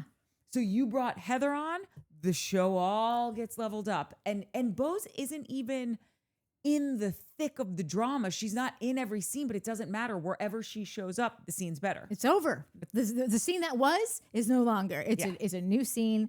This is her party now. This is her dinner. Yep. I just realized something. Please. And this is a thing I realized. I had to realize a realization like this recently at work. At work, lighting guys, everyone's like, "Oh, we're going to shoot this next Thursday at 3:00 in the afternoon," and all the lighting guys are like, "Let me see where the sun's going to be at." And I'm always like, "The sun's going to be in the same fucking position it's been for 4 billion years, idiot. Why don't you try to figure out where the Earth is going to be? Because that's what's moving." But they all say the same thing. We see where the sun's going to be. We see it's going to be there, like always, right there. Find out That is where a we're very going good to point. be. You right? Yeah. A rising tide lifts all boats. Not an anchored boat. Anchored boat is fucking sinking. No, that's not true. It is true. No. An anchored boat Yeah, it still lifts because you have enough slack on the anchor for. until you don't. That's not how tides work. What are you talking about? You're talking to a boat owner. I grew up sailing. So You're did I. talking to a boat owner. You have a boat right now. No, but I owned a sailboat for many, many years. Same. Listen, bro. An anchored boat will not lift forever. No, but a tide doesn't lift forever. I'm talking about, I think the meteor is hitting. The rising tide, it rises and it lowers. No, I know what a tide does, but it just occurred to me that Okay, anchored go boat. find the earth. Okay, so when we're on the boat, Wait, go that's- find what? I said go find the earth because you just said I'm going to go see where the earth's at, not the sun. It was a joke. Okay, so we're on a boat. Don't sass me. All right, so we're on this boat. I'm on a boat, bitch. Oh my God, I got my No, wait, swim I'm on trunks a- and my what's that? flippy floppies. No, that's that song. I'm on the That's what she the said. T-Pain boat song. Oh man, the meteors really hit. Is that the one Andy you're saying? Shannon at the dinner. Yeah. Someone grab his boob, grab his It's jums. Andy Samberg Please, and somebody T-Pain grab my from an junk. SNL bit. That used to Yeah, be my I'm on a ringtone boat. Lonely Boys because I song. thought it was the funniest thing I had Yeah. ever heard in my life. Yeah. When we're on the boat, the only thing of note that really happens is when Emily, apropos of nothing, do better, Emily, is just like, so Were you pissed when, like, you've got your boundaries, Shannon? You know, do you think that Tamra was treading all over them when she said the thing about your dad? Yes, all of America thinks that, okay? And Prove me wrong. Yeah. Like, do better, and then you have a little good faith. You haven't shown any, but also, so you're you're not a getting lawyer. any. You know it was a shit Yeah. thing that Yeah. that Tamra was doing. Yeah. And Tamra goes for Shannon, just 0 to 60. And this is why she should have been stoned, because it wouldn't have happened. But I just thought this is why people have a problem with the C word.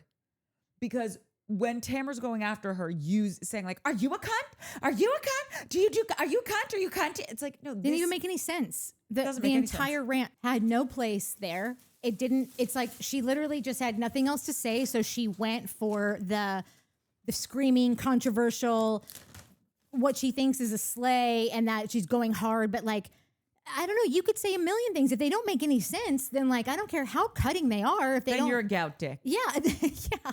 You think it's fly in the moment, but it fucking falls flat. Yeah, and I wish that the edit or even the camera guys, like whoever it is, like I wish that they would have included more of like just like the like facial reactions from people like when that was happening, just like really like made a point to like zone in on each person like after that, because I imagine that everyone is just sort of like, okay, it's happening, like just like defeated, like disappointed, exhausted, like just it's gross. It's here. I guess this is happening again. What is my life? Yeah. So I imagine they didn't, because it's the same thing that you always tell us. We need more, or tell me, I need more reactions. I need more reactions. Like that scene was so 3 episodes ago, and so like, huh? Even I was like, what? What did she just say? I might have rewind. Like, this is the fakest fucking shit I ever seen in my life. So they probably didn't have any reactions because all the ladies were just like, what are we doing? That's on the call sheet? Oh, the thing's almost out. Oh, we only have 8 minutes left on our boat ride. Oh, we got it. No. Okay, Sorry. go ahead. We got it on camera. He did it. There goes your theory, Mike. Whatever. I think the thing was blinking, so I don't know if I caught it. It was not. That's blinking. so annoying. Take it to court. We'll see you in court. We're in court. That's it. Does anyone else have anything to say, though, about this? Because it was just so pat and been there, done that. Like you said, this was 3-4 episodes ago. You're so dumb. And also, again, I am so... Well, I'm going to eat my words because I'm sure this was all going to go to hell in a handbasket, hence my beginning when I'm like, they're all going to be out in a fight in 3, 2. I'm still so proud of Shannon. I know. She is killing it. Killing it this season and holding strong with her very healthy boundaries. Yeah. And this is why I always say you don't need to manufacture shit. If you just are you and you're a person doing things, it will be interesting. Shannon hasn't gotten in one fight. She hasn't lost her shit yet this season. And she's held her ground, and it's been very interesting. It's true. Shannon is so interesting because she's so authentically off her rails, you know, like off on her own planet.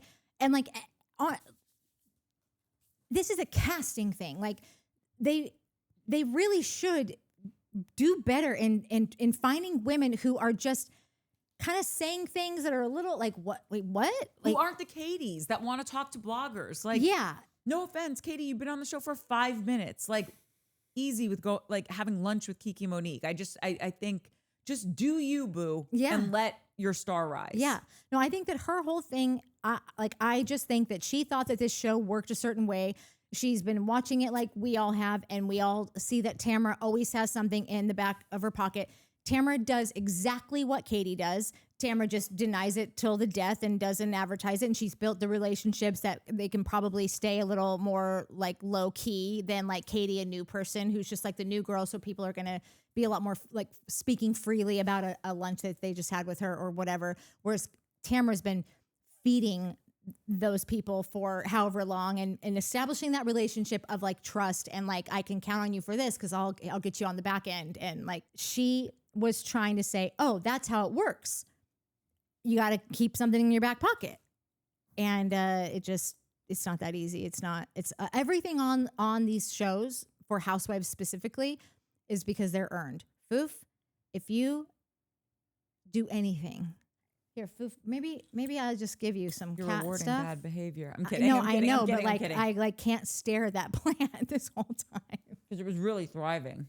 Oh, it hit him in the nose. That's something. At least it got bopped in the nose. Karma. Yeah. So the last scene of the app is we're at the restaurant when Shannon falls out of the van. She's the gift that keeps on giving. She honestly is. Shannon said it in her confessional in this last scene. She's like, when we're all getting along, it's the best.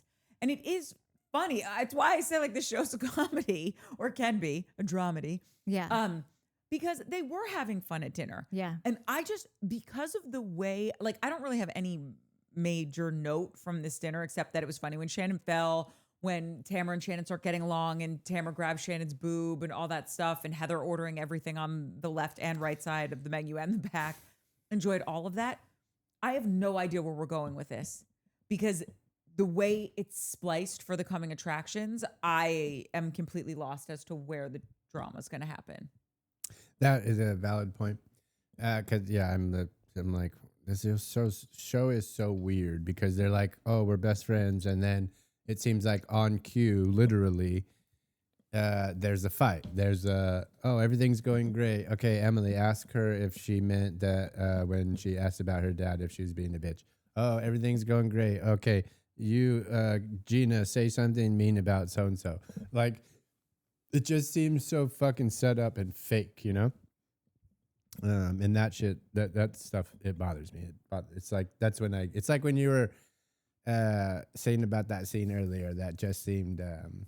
Exposition. Yeah, like I remember watching The Valley last year and Zach and Benji came That's in. right. They I had remember that scene too. where Benji was like, he's like, so tell me about the status of your ex-husband. And they like, you guys, this is the weirdest scene. Like, I get that we need to know this, but find another way to tell us. Yeah. Like, it just was weird. So, like, it takes me out sometimes. One thing I did want to mention, and I'm going to put this out there, and I don't know if we don't have a lot of dudes that watch us, but maybe the ladies will be like, no, Mike, that's not good. You got to step up. I don't know if this is like a bitch thing, but when we go to dinner, Natalie orders she always orders, and like For you? Yeah, for us. I order. Not for me. It's not like she only- orders my food and cuts my steak. Like Only but when she'll we order go to for a us. steakhouse. Only when we go to Mastro's or. Most of the time if we go have, like, we went the other night to the fucking sushi place, Oh, and I'm because like you don't know what tapping anything's out. I don't called know. as sushi. Right, but So that's you order my all the point. time. Exactly. So we Sushi go and out steak. and like Leave it to unless me. it's like a place where I'm like, oh, I want this. Natalie will order. Like, I'll just be like, whatever, man. And I love it. But sometimes I'll be like, man, is that a dude thing? Aren't dudes supposed to do that? And so I feel a little self-conscious about it sometimes. But I also fucking love going to a place and just being like, yeah, fire away. Which she said. Yeah, what she said, and that hits every time. Like, it never fails. There you And go. it's like and people will ask me like, "Have you ever been to this place?" And I'll be like, "I don't know. Hold on. Have we been to so and so?" And she'll be like, "Yeah, I remember we had this, and it was that time when we had the thing." I'm like, "Yeah, I've been there before. It's real good." Listen, if you don't order for him, he won't order the béarnaise sauce. And like, There's you that gotta too. have the béarnaise if it's good béarnaise. You Yeah. gotta have it.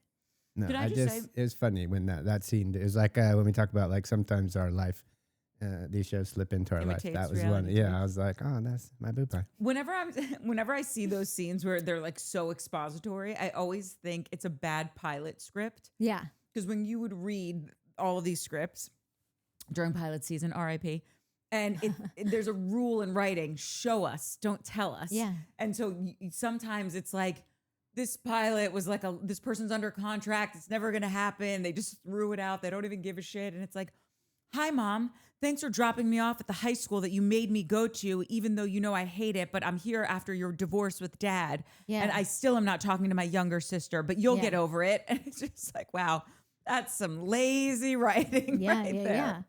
So it seemed like they were trying to like wrap up the story with Gina and her husband that they had not done a good job of tracking throughout. Or like I said, if they did track it, the scenes were so boring that they didn't include them in the episodes. So then, because I don't know how many, like, I don't know if we're coming back to Orange County before the season wraps, but like I don't know though. Like it seems like we are We just never gonna, end on a trip. In the history of Housewives, we've never ended on a trip. Oh, okay. There's we a first ended time on a for trip anyone. on Beverly Hills, Really? didn't we? Check the tape, folks. Check the tape. Maybe. When Maybe they were I'm wrong. like in the like their booby tasseled outfits, you know. I could totally be wrong. I don't know. I haven't ever tracked something like that. But if they come back to Orange County, I don't know. It seems like we could, because this is 15, 16. Maybe we do, because it'd be 18 and then, or 17, 15, 16, 18. I think there's 3 reunions. I think Andy said that there's 3 reunions. So that would be a 20 episode season. But I don't know if they care about landing on a flat number like It that. doesn't seem like they do. They're all over the place. Even show to show, like season to season, they'll be like, oh, we did 17 last year. We did 22 this year. Yeah. So that's how I just decided that that's what that was, is us No, you're not probably coming right. back to Orange County. So they've got to wrap up their storyline. I don't know. Does anyone have anything else before we get into commies? I wanted, if Gretchen doesn't already know this, and I don't think she does, or maybe she's just like incapable of it. Like, I wish that Gretchen knew that like the best way to deal with Tamra is to gray rock her and like spend all of your time like building some like great relationships with these other women, throw a dope party, give some thoughtful gifts that someone recalls, like, oh, remember you said you broke this thing the other day, and just show up at lunch with it. Like, be thoughtful, throw a good party, and literally just look at Tamra and go, and then continue on with Fill 'em with Emily, or kindness. continue Be on with so utterly likable. yeah, that she- and cool, and leave your Jesus Correct. stuff at home, because like honestly, it's a personal thing anyways. Like, you don't need to bring it in to I'm not saying be ashamed. I'm just saying No, like no, I know what you're you saying. got your husband, you got your kid, you're going to church. Maybe you got a Wednesday night sesh you guys all go to as well. I don't know, but like just lean into these women and like you will win this whole game. And Yep. and Tamra will be. She will fly off the fucking like. This is what I was going to say. If you went with that game plan, Yeah. right? You would leave. I love when people just leave the rope out, Yeah. and you'll hang yourself. Yeah. I'm not going to do it, but I just left the rope there. It's Yeah. fine, whatever you want to do with it, it's fine. I have no judgment on it either way. That's what would happen. It would drive her batty to the point that she would end up hanging herself. And then Gretchen, you would quote unquote win. You know what every housewife who's like in this kind of situation should get? And like, if there isn't one, there should be, because it'd be so easy. I feel like there's got to be like a collective group of gay men who have seen every fucking episode of every franchise ever, who you should be able to hire to be your house life coach, housewife life coach. These dudes are like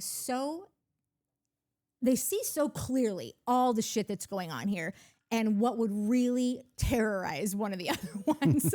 And they would be able to give you some like, you listen to me and I'll show you the way, you know, like listen to me and you'll be the Bozeman next Yeah. season. Like Tamra won't even know what hit her. Tamra will, Yeah. they'll ship her off to, you know, to start whatever. Like if you're out there, you should start marketing yourself. An because- HLC. Yeah. Because I mean, viewers, we would love to see it. We would love to see somebody go in here with some strategy. I just think it would be great. That's it. Are we not going to talk about how their outfits, the Amsterdam outfits? I Should we don't just not talk about that? Is it like I don't know if I can talk 36's anymore hair? about any of the Orange County's outfits, Style with the exception of is Heather. out of control. It's not style. Wild. Why? Sorry, you're right. I It's apologize for using that word. Offensive. It's just wild. Truly offensive. What do you think Emily is thinking? With her dress Yeah. and her underwear sticking out. Did she had underwear on? She did, and she probably shouldn't have, to be honest. No, yeah. I thought, Because- oh, she's probably, because my first thought was like, oh, I guess you probably can't wear underwear with this. But she went ahead and did it anyway. And No, then yeah, she did. It was right there, like just right there, trying to hide but couldn't because half your fucking dress was cut into slits. And then Tamra with her little out, I was like, what the fuck? And then I'll be honest, I know. as soon as she climbed under that table, I was like, okay, that's fine. I like that outfit. What? I'm not. I just had to be honest. I can't with any, really this was this out of style on this show or lack thereof is a visually Next offensive. level. It was. Yeah, next Emily, level. next season, your storyline could just be like hiring stylists to replace the stylist that like clearly fucking hates you. You know what her storyline could be next year? Huh. Oh, stay home and take care of your kid. Oh, yeah. Well, Since you got your diagnosis and all these plans now. what was the other thing that she brought up that was so ridiculous? Oh, wait. At the Dickorating at the Dickorating. Dickorating. That was pretty funny. I didn't want to give her credit No, for it was that, good. but it was pretty fucking funny. She just decides to bring up out of nowhere. Do you think that this party was really for you? Do you think that Shannon really did this party That's for why you? I'm saying like she's being so lazy with the stirring of the Yeah. pot. Yeah. I get it. Someone's got to stir the pot, but like be smarter. You are smarter. Oh, and then Tamra, I totally forgot about this. And then Tamra going, she threw this party to get back at me.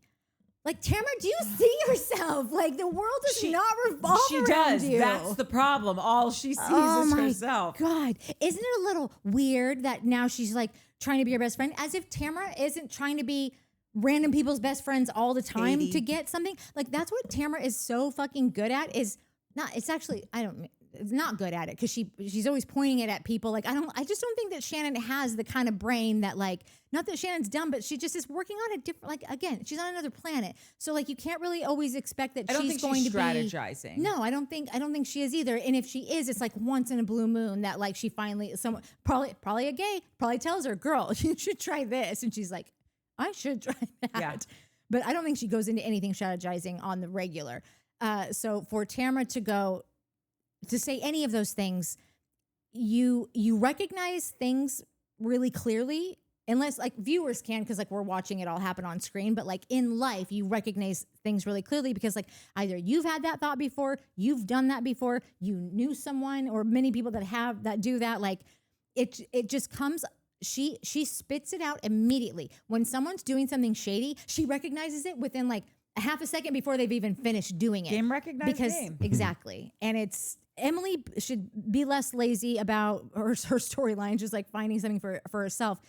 And Tamra should, at least for our sakes, like if you're going to continue being you, do better at hiding what you're doing, because it's like atrocious to watch and it gets old and it's boring and then it makes us hate really everyone that's on the show because like they're all dealing with it. Like who would put up with because this? the squeaky wheel gets the oil. Yeah, and because yeah. she's so loud and obnoxious with things, it pulls focus when there probably are other interesting things going on. Yeah.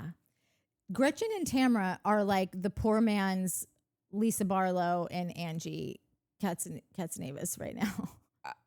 And but they are the poor man. So like they're the poor man's. Yeah, like, yeah. It's not that Lisa and Angie are some shining example of like, Right. okay, here are two women who are intelligently like having a battle of the wits. Yeah. She brought Tupperware with a fucking bottle of vacuum sealed Vita tequila or like whatever it is and Yeah. a plastic horse from her child. Like it was so basement budget. It was, but on the whole, even though Gretchen started out having a better vernacular and a better argument style and whatever, when Angie hasn't always been that way, she still isn't. But Angie still seems of a higher caliber than Gretchen. Like Gretchen really, I mean, just because Gretchen is so cartoony, like Sure. like Angie's showing her ass more, but like I know for me, I didn't see a lot of that coming with Angie. Like it hit me like a ton of bricks this last episode, but I didn't see it all throughout. I knew there was something I didn't love about her, but I just thought that she hadn't earned her stripes yet. And I just thought it was annoying to me that she was always inserting herself in things that I thought, just hold your horses for Chill 1 your second. boots. Yeah, chill your boots. But see, to me, it's more of a Bronwyn Lisa thing because Bronwyn elevates shit. Right. So it's like Gretchen, be a Bronwyn. Yeah, no, totally. correct. I'm talking just about like these two annoying ladies on this show are the two annoying ladies on this that other show. show. Yeah, yeah. But I do feel like Orange County is like a caliber below the Salt Lake City girls, which You do. I do. Yeah. Wow. I just don't think that I don't nothing that Tamra's doing is cool to me. Like nothing that the Salt Lake ladies are but doing are cool but to at me. least listen, Lisa Barlow is her own, she's a nightmare of a person, but she is still out there fucking trying to get shit done every day. It is still it's just like a different trajectory of work ethic and work. Even if it's the grossest thing that's fueling the fire inside Lisa. I don't want that fire. But it is a fire, and it is something that gets her up every morning, and she's going out in the world and trying to fucking do something, and it's all an embarrassment, but it still is I feel like Tamra is literally just her days. It seems to me like her days consist of getting a blowout and getting her makeup done, talking shit to her glam team about how everyone's such an asshole, and she's got to carry the show here, and she's got to be the asshole, She's not really one, but it's been asked of her. Nobody asked you to do that. I don't know. I actually do think Tamra works. I know she does her pod every day with Teddy, and it is successful. Yeah. Do you see how they do it? She literally prints out a fucking note stock. She reads directly from it a lot of the time. And she'll even look at it sometimes what did my assistant mean when she wrote this? Oh, she doesn't say that out loud, but okay, yeah, I don't listen it just to is it. Who's printing out on a fucking copy paper? No, then you've got to be right. Yeah, it's just lazy. Yeah, it's lazy. Phoning it in. Yeah, and she's just glommed on to what's her name? Katie. No, Emily. the one with cancer. Teddy. She's glommed onto Teddy, and Teddy's her own personal. She wasn't really well liked by many housewives either. So. No. I don't know, man. Tamra's just gross to me. She's just bottom barrel. That's it. And that's all I got. I don't know. Patrick Boren said, I agree with the golden retriever on the couch giving the animal psychic the side eye. They don't need a psychic to figure out this episode has gone to the dogs. And I just thought that was really an adorable comment. I love Patrick Boren. Who doesn't? Good guy. Fishing gal. It's really alarming that 4 to 6% of people in jail are innocent. And if you're exonerated, you're reimbursed $140 a day for your incarceration plus $1,000 in California. So the gentleman that was released after 20 years received only $1,023,000, and I'm sure that's taxed. Oops. Shame on you.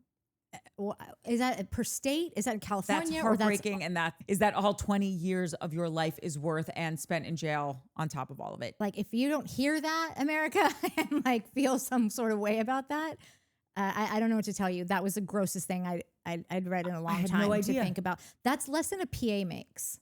Yeah, I think it worked out to minimum wage over the time which I listen, it's horrible, but if I'm going to be don't be it. Okay. If you were the fucking incarcerated, guy that's managing the budget.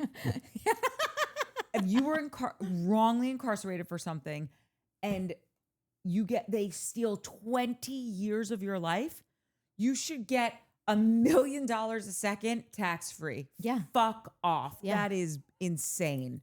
$1 million a second. Obviously, I'm being hyperbolic. No. I'm just saying a minimum of $1 million a year tax free. Imagine what it does, because it's not just you're put somewhere and trapped there for however long. That's already $1 million a second worth. All of the horrendously horrible things, because prisons are mostly private entities. They're not and I'm not even saying that the fucking government would run them any better, but there's not even, there are things that you can't even go in and tell the prisons to do, because they are a private company. Yeah. So the people that are putting them in there don't even really have the right to go in and say, I want to make sure that he's here, or no, you're throwing them somewhere and going, good luck to you. And imagine all the horrible things that happen. And disgusting. Yeah. Harris said, Courtney, Amsterdam. I screamed and pissed myself, the Munchausen of it all. The fact that you got that, I was praying, hoping in the core of my core that someone was picking up that I was doing Yolanda Foster from when they went to Amsterdam. Got it. Hence why this is not the first time Amsterdam has gotten our worst. And she was like, yes, everyone, we're going to Amsterdam. And that's when everyone was accusing her of Munchausen's. And anyway, thank you, Harris, for seeing me. The job is open when You are ready. want it. Yeah. Little Red said, "Hey guys, Katie wants to go on the trip, but production would not let her go. She did an interview. Now the reunion was yesterday. Katie was at the reunion. Natalie, I never considered myself a conspiracy theorist, but I listened to you and I am one. Question everything. Enjoy your weekend. Oh, and I just hyped. Thank you for all of that. And I'm very curious to hear what Katie's going to say at the reunion." Yeah, if you're not a conspiracy, the word conspiracy theorist, it's just bad marketing. It shouldn't have been labeled that. It sounds very like you're got the tin hat and you're underground. Questioning all this stuff can make a really shitty episode just more interesting when you just start asking, why was she standing there when she was just standing over there a minute ago? Like, it's so mundane sometimes because like they're not sending us their best all the time. So No, it just they are makes not. it a little more interesting. Lily Boo 61 wrote, "Hiya, Mike. Gonna start all my comments like that. Past trauma is zero reason to be a loathsome human being. It's Tamra's go-to excuse and everyone is going through something. I would hate to be her big age and acting like a big fool. Zero growth." We say this all the time and just thank you for coming to the party and echoing our sentiment. That's Sheila. Hi, Sheila. Palava Girl said, "Hey guys, I've been replaying for a while and still get the giggle fest. Now this is for my favorite dude, hashtag AGT God, Mike Mark. Seriously, you literally express the opinion I have on these shows, every opinion I have on these shows. But today, you, sir, interrupted our ladies gushing over Shannon and Jen's psychic segment. You crossed the line. That was the best segment. Mental health break from that harpy, Tamrat, and her. I'm out of adjectives. Thank you guys for keeping us informed, entertained, and sometimes shaking our heads. Nat, I'm going through a lot personally and medically and had to stop working for 3 months. I've been able to laugh with you guys past losing my mom and undergoing painful spine issues when I'm stuck in a doctor's office or at home sedated with major prescriptions. I love your channel because you three care about your audience. Bonus, I love the Mike Temp dude, aka Shane. So unfiltered. Bring him back periodically or with Mike. Lovely guy. I think all of us just share the sentiment of get well soon. Yeah. Back injuries just are the pits. Shane always says back pain and chick pain are the worst. Like heartache. Chick pain? Yeah, like Oh, heartache oh, and yeah. back pain are the worst. Yeah. So I'm glad we could keep you company and get well soon. Broken ribs are pretty bad. They're horrible. I broke a rib once and tripping up the stairs, which should come as a surprise to no one who knows me, to everyone who knows me. No surprise to everyone who knows me. Okay.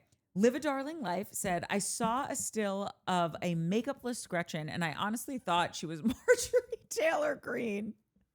That had me. Listen, everyone's laughing now. That bitch gonna run for president. I'm giving everyone the Who, heads Gretchen? up. Well, maybe that'll be her running mate. Mary, still don't know how to pronounce your name, Kent. It's Ayika. Ika. Ayeka, we think that's it. No, Yeah. we What if know I'm doing it that's wrong again? We're not. If we're doing it wrong again, then send a thing. I'm nervous, but I'm going to do it. Mary Ayeka Kent said, so I heard on another podcast, or maybe it was a fever dream. I swear I heard it somewhere that Kiki, Monique, and Katie met for lunch and that Kiki Monique brought up the Gretchen naked wasted thing and Katie confirmed. She said, oh yeah, Gretchen said they got her really wasted and she went to the hospital.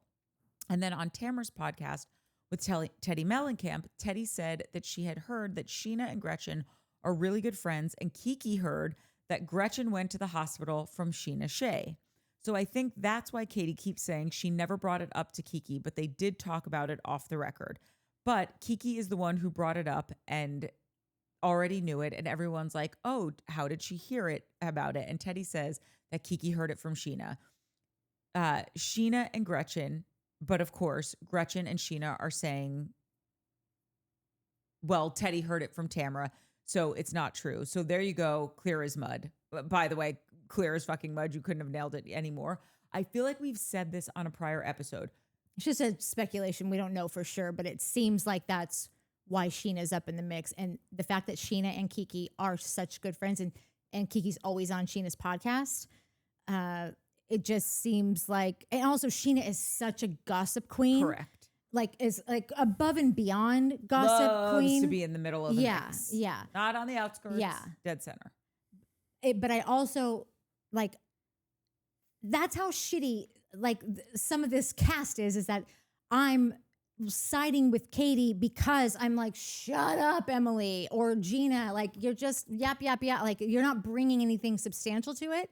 So I felt like Katie was more entertaining to get to know than like these bitches that we already know are not doing anything. Anyhow, I don't trust Katie. I don't trust anything she's really saying. Like, none of it I would say like, oh yeah, no, that's it for sure. But it is just so weird that she is still standing so hardcore in her truth that I hate when people say this so is do my I. truth. So do I. No, there is, I'm sorry, 12 inches equals a foot. The sky is blue.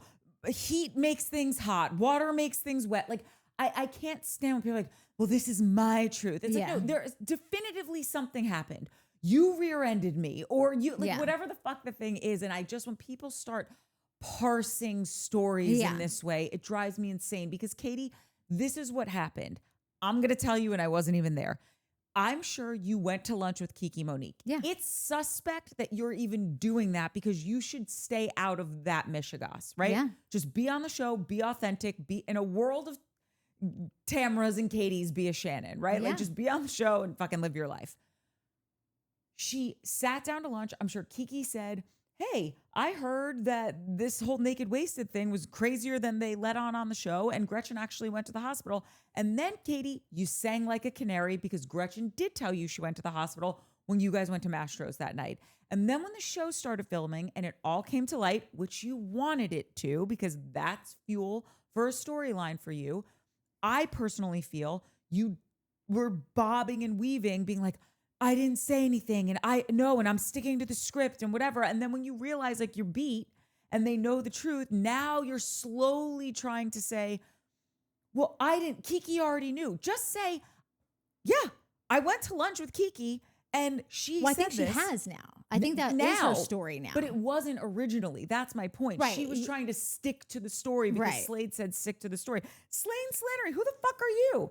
You told us this. Yeah. Kiki brought it up. And listen, should I have said something? No, but I did. And now I'm just going to own the fact that I did. I always say this. It's not my saying. It's never the crime. It's always the cover up. Yeah. If you just said, Katie, yes, I went to lunch with her. She brought it up. And Gretchen asked me not to say this, but I did. Yeah. This would never be an issue. Yeah. And now we're arguing about something so fucking stupid for 15 episodes when we could have been arguing about something really great, which I don't know what it is because we're wasting our time on this bullshit. I think that she went into this with Gretchen and knowing like, because everyone should have a plan when they go into this, because if you don't, like, you're leaving it up to the producers and the editors to kind of just shape things however you want. So you should come in with a moving forward on like what you want to make sure gets out there. Say it 5 times during the whole thing. Like how I always say, like, Shep read that text in every fucking room that he was in. Because Shep is old school enough to know, like, they won't include this if they don't want to. But if I literally make it a conversation with Austin, and then I make it one with Craig, and then I make it one downstairs, like, with the bell guy, and whatever. Someone's having another conversation, I'm off screen being like, and I said, I love you, how they love in a movie. They've got to include it. Exactly. So I'm here for that. And what I think that she did was her and Gretchen from the jump were going to try to be each other's allies. And they should be allies because when you're going against Tamra, like you're going to need as much alliance as you can, especially when you're both on the newer side. Then I think she realized that Gretchen was like a shitty partner and was going to get drunk and say things and just be loose lips. It was just not someone you could rely on, not someone that was going to toe the line and like really like make sure that the two of you were still on the united front. And then Gretchen, they both caved on each other. But this is what you say, like, yes, you have to have a plan going into things, right? But the Housewives, the way it's set up, it's a fight. It's a never ending fight, right? And it's what fucking Mike Tyson said. Everyone has a plan until they get punched in the face. So you can come in with your plan, but you're going to get punched in the face. Yeah. Someone's going to take a shot at you. And that's why if you tell the truth, you will always be fine. And not my truth, the actual truth. We were at dinner. This was said. They asked us not to say anything, and I fucked up.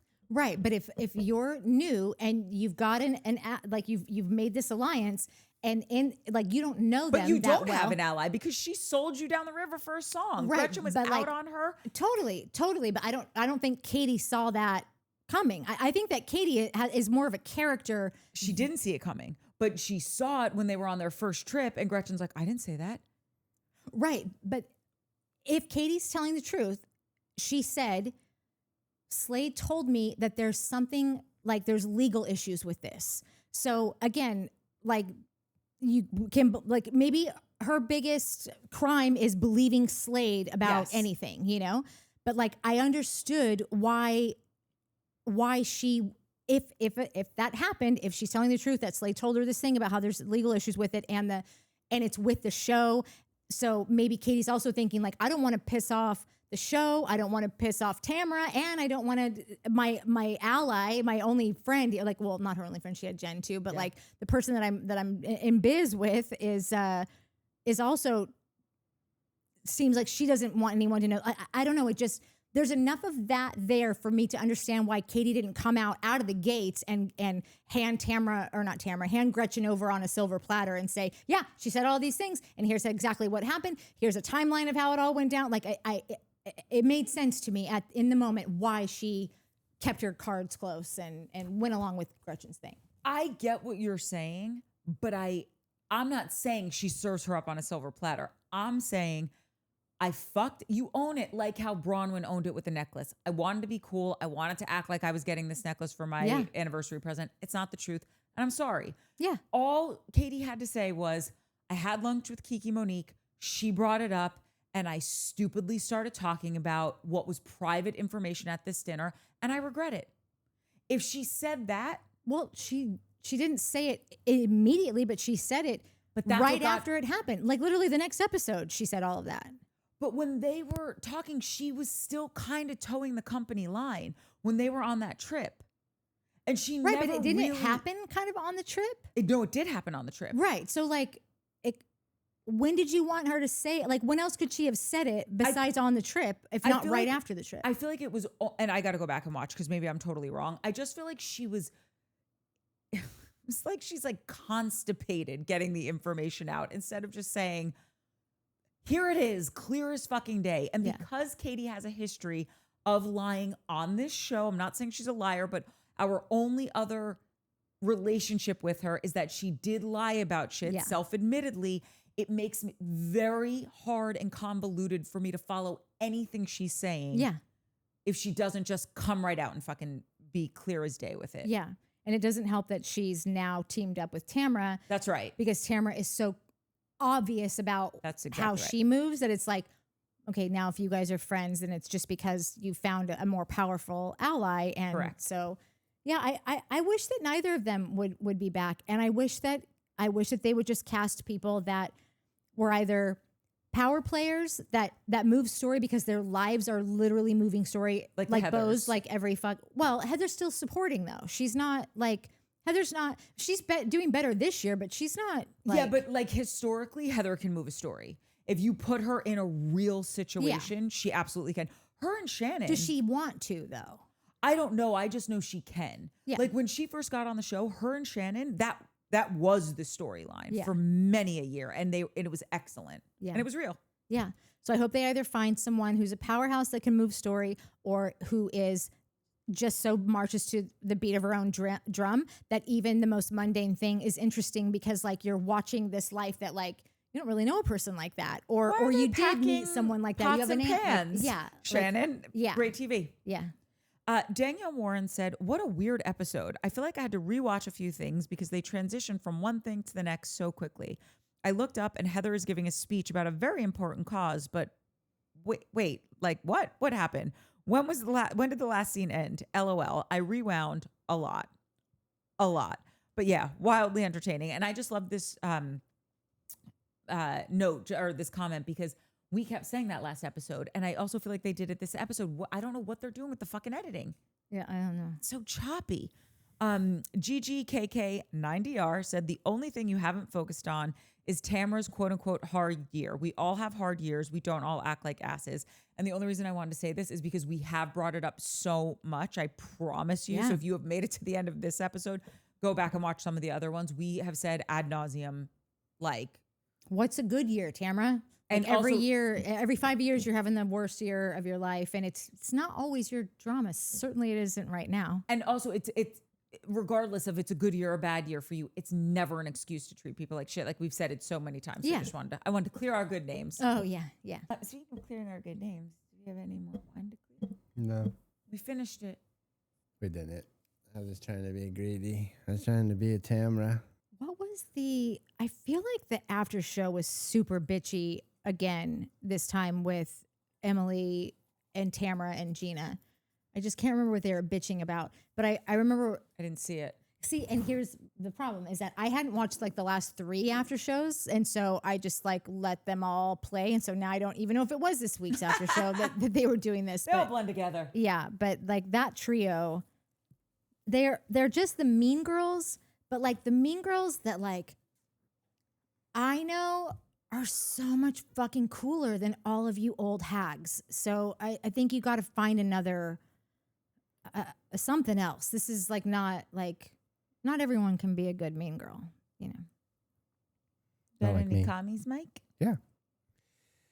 Benji Fragile. Ooh, it Not must be fragile. Italian. Other reasons I love this show, the kitty cat co-stars. Natalie's munchkin feetsies, Courtney with and or without makeup, Mike's entire vibe, and random guest hosts like that loud Shane guy who is truly the anti-Mike. They're actually more similar than you think. Yeah, he In just like loud. weird ways. In weird ways. Not like but, physically definitely. but like what is it? They present different. they present different, Yeah. but it's like Shannon the and guts are Tamra. there, yeah. Like they might present differently in Yeah. certain situations, but like Yeah. there's similarities there. Yeah. Not that you're Shannon and Tamra. I mean, not Shannon and Tamra, Gretchen and Tamra. Yeah. Well, I haven't heard from Benji in a minute, so it's nice to hear from Benji. But he said we should get a orange cat, which No, it's the We're next planning on- one. Yeah. I got 2, a boy and a girl. We They all- are the tits. We only don't have one because we're just leaving room for like to walk outside one day and like seeing a cat on the side of the street that like you gotta help it. And if we already have one, then we will literally have 4 cats. Then you be me. 4 cats equal 2 dogs. Wait. That's the math. are we getting 4 cats? If we go get the orange one that we want, Yeah. and then the next day we find a cat that like truly needs our help, we would then have 4 cats. I just want to say something though. Well, In I the don't understand 23 the years problem. you've been alive, have you ever met a cat on the street that needed your help? No, but like it will we have like did 2, but then they ran away. oh yeah, what do we call them? I don't remember. Susan. One of them's named called Susan. And I'm then just saying the our odds are little in your brother favor was that too you could dumb to just like go get its own name. Rescue you're little so dumb. Scooby. Yeah. Isn't that what you want to name him? Yeah. Scooby. But only an orange one can be Scooby. Yeah, obviously. Those are the rules. Nettie, I do not want to watch this dumb show and have to think about people in jail. I watch true crime channels or A&E for that. I do not need that on Bravo. I watch Bravo to laugh. Come on. More dogs? What's Archie doing? Love that. I need an comment. Archie cam. Yeah. Oh, this was just another one. Sunset Harp. In addition to your diverse, insightful takes, I truly appreciate your relationships with the fur friends in your lives. They are the bestest. We got a lot of fur I baby know. love. There was so much Yeah, it cat was nice. love, which I'm super appreciative of. Yeah. Hopefully they don't watch Until the they eat your episode where I plants. smacked the shit out of Foof. I'm kidding. I didn't. I No, always you wanna- never do, But and that's why Minnie- he continues to eat plants. Listen, he had a hard childhood. Dark Hours. Dr. Moon gives colonics. That's funny. We got a couple shout I was going to outs say for so that. many Yeah, people yeah, were yeah. like, that's really So funny. good. Shannon Fall. Gretchen looks like a ventriloquist dummy, and 36 Slade is doing the talking. So good. So good. Listen, I'm not gonna lie. It took me a minute to figure out what you were talking about, Claire, and then I got it. Mike, a directioner. Ugh, we love to hear it, King. I was like, what the hell is a directioner? And then I was like, oh, 1D. Yeah, I do like me some One Direction. Laura Cavers, regarding Shelley Long. I don't know why I'm so fascinated by this story now, this No, Shelley same. Long story. Regarding Shelley Long, according to my sister, horror film buff and AP English teacher, Stanley Kubrick would incessantly make Shelley do retakes of intense scenes over and over again until she was in actual terror. The Shining is our Christmas tradition. I That's a love little that. crazy. I've never Some seen it. crazy direct. Really? I don't good. watch scary movies. And people are It's like, not why? I'm really like, because they scary. scare me. This is what Mike says when things are spicy. He's like, why would I set my tongue on fire on purpose? Yeah, no I don't point. fuck with spicy either. Yeah, Oh, what's that? I I do. don't understand. You got fucking whole mouth is set on fire? No thanks. Just give In me middle something school, to they eat. used to call me Courtney Arrabbiata, and I was like, I wish it was a better one because I don't eat spicy pasta. Maggie McNaughton. Mike, Mark, I'm with you. I've been watching Real Housewives of Orange County since the beginning. Eddie's vibe has changed with the season. I think he's a poser. Having a second home in Big Bear, he's trying to fit in. And then Courtney, she says she hopes you're not allergic to gluten because beer has gluten. No, I know. And I said I've had 2 Coors Lights since Yeah. the end of May, Not and so I want great. to taste the Rockies every day. Yeah. It's so upsetting. She doesn't eat gluten, but like she lives on the edge sometimes. But like it is, I think, across like that's the main rule. But you know, girls gotta drink. But no, truly, I've only too. had those 2 Coors Lights here. Totally. I just don't want anyone to think like, oh, she says this, but she's not. No, when she does it, she makes a concerted, like, I am saying fuck the rules tonight, and I'm doing this because you only live once, and I'd like to That's live right. this evening. And yeah, so But I miss Coors like a motherfucker. Harris, Mike being a 1D'er was not on my 2025 bingo card, but I am thrilled to learn this information. That's nice to know we got some communal 1D'ers out there. McFix, yes to Club Bonsai. We have so many people in Dude, for Club so Bonsai. many bonsai. We're doing the bonsai show. So We're doing in. it. Court and Mike do Asian Yeah. Adventures. Yeah. McFix, yes to Club Bonsai. I'll join. I'm in. Will there be meteor? Will there be free meteor wine? TBD. We're looking for sponsors. Yeah, exactly. Yeah. Barry, that's where you chime in. tag Barry and everything. Tag Barry. Barry the bonsai Yeah, guy. Yeah. That can be his new Barry handle. the bonsai Barry, guy. No, Barry, our bonsai sponsor. Yeah. No, Barry doesn't care about your bonsai. Wait, No, can I you bet be he a does. sponsor? But that means you're sending people free alcohol? Yeah. Even though a sponsor is someone who's supposed to keep you off the alcohol? No, that's different. Oh, all right. But seriously, if you're in a large city, chances are you have a local bonsai society chapter. It's a fun community. I learn a lot. Their stories are fascinating. I go to the shows, and a lot of work they do is free to the public. Become a member or go to their events. I McFix. was floored by that comment. Dude, McFix, still what killing don't it. you know? That's What so don't you amazing. do? Yeah, really. We have to find our local bonsai chapter. Dude, I bet we have a few here. In I LA. know. You know that guy, when you're driving to Malibu on Las Virgenes, there's always that guy out there selling bonsais. Yeah, because I go to Malibu all the time via Las Virgenes. Well, I'm letting you know that he's there. Fuck. I don't think I've been to Malibu in like 100 years. Is it even there anymore? Jenna, Listen, a lot of it's not. So that's why the last time we were going to go, I think we realized that restaurant's not there anymore. yeah, well, Moon Shadows? It wasn't Moon Shadows, though. Is Mastro's on the Sea still over there? Masters No, is there. I It wasn't think Moonshadows, it was Gladstones. Oh, Gladstone. wait, Gladstone's burnt down? Or was it the Real Inn? The Joffrey's. Real Is Inn Joffrey's burnt No, still it was down. the Real Inn. The Real Inn's not Real there Inn anymore. burnt down, yeah. Which I- was awesome. Yeah, They I had love those that place. signs.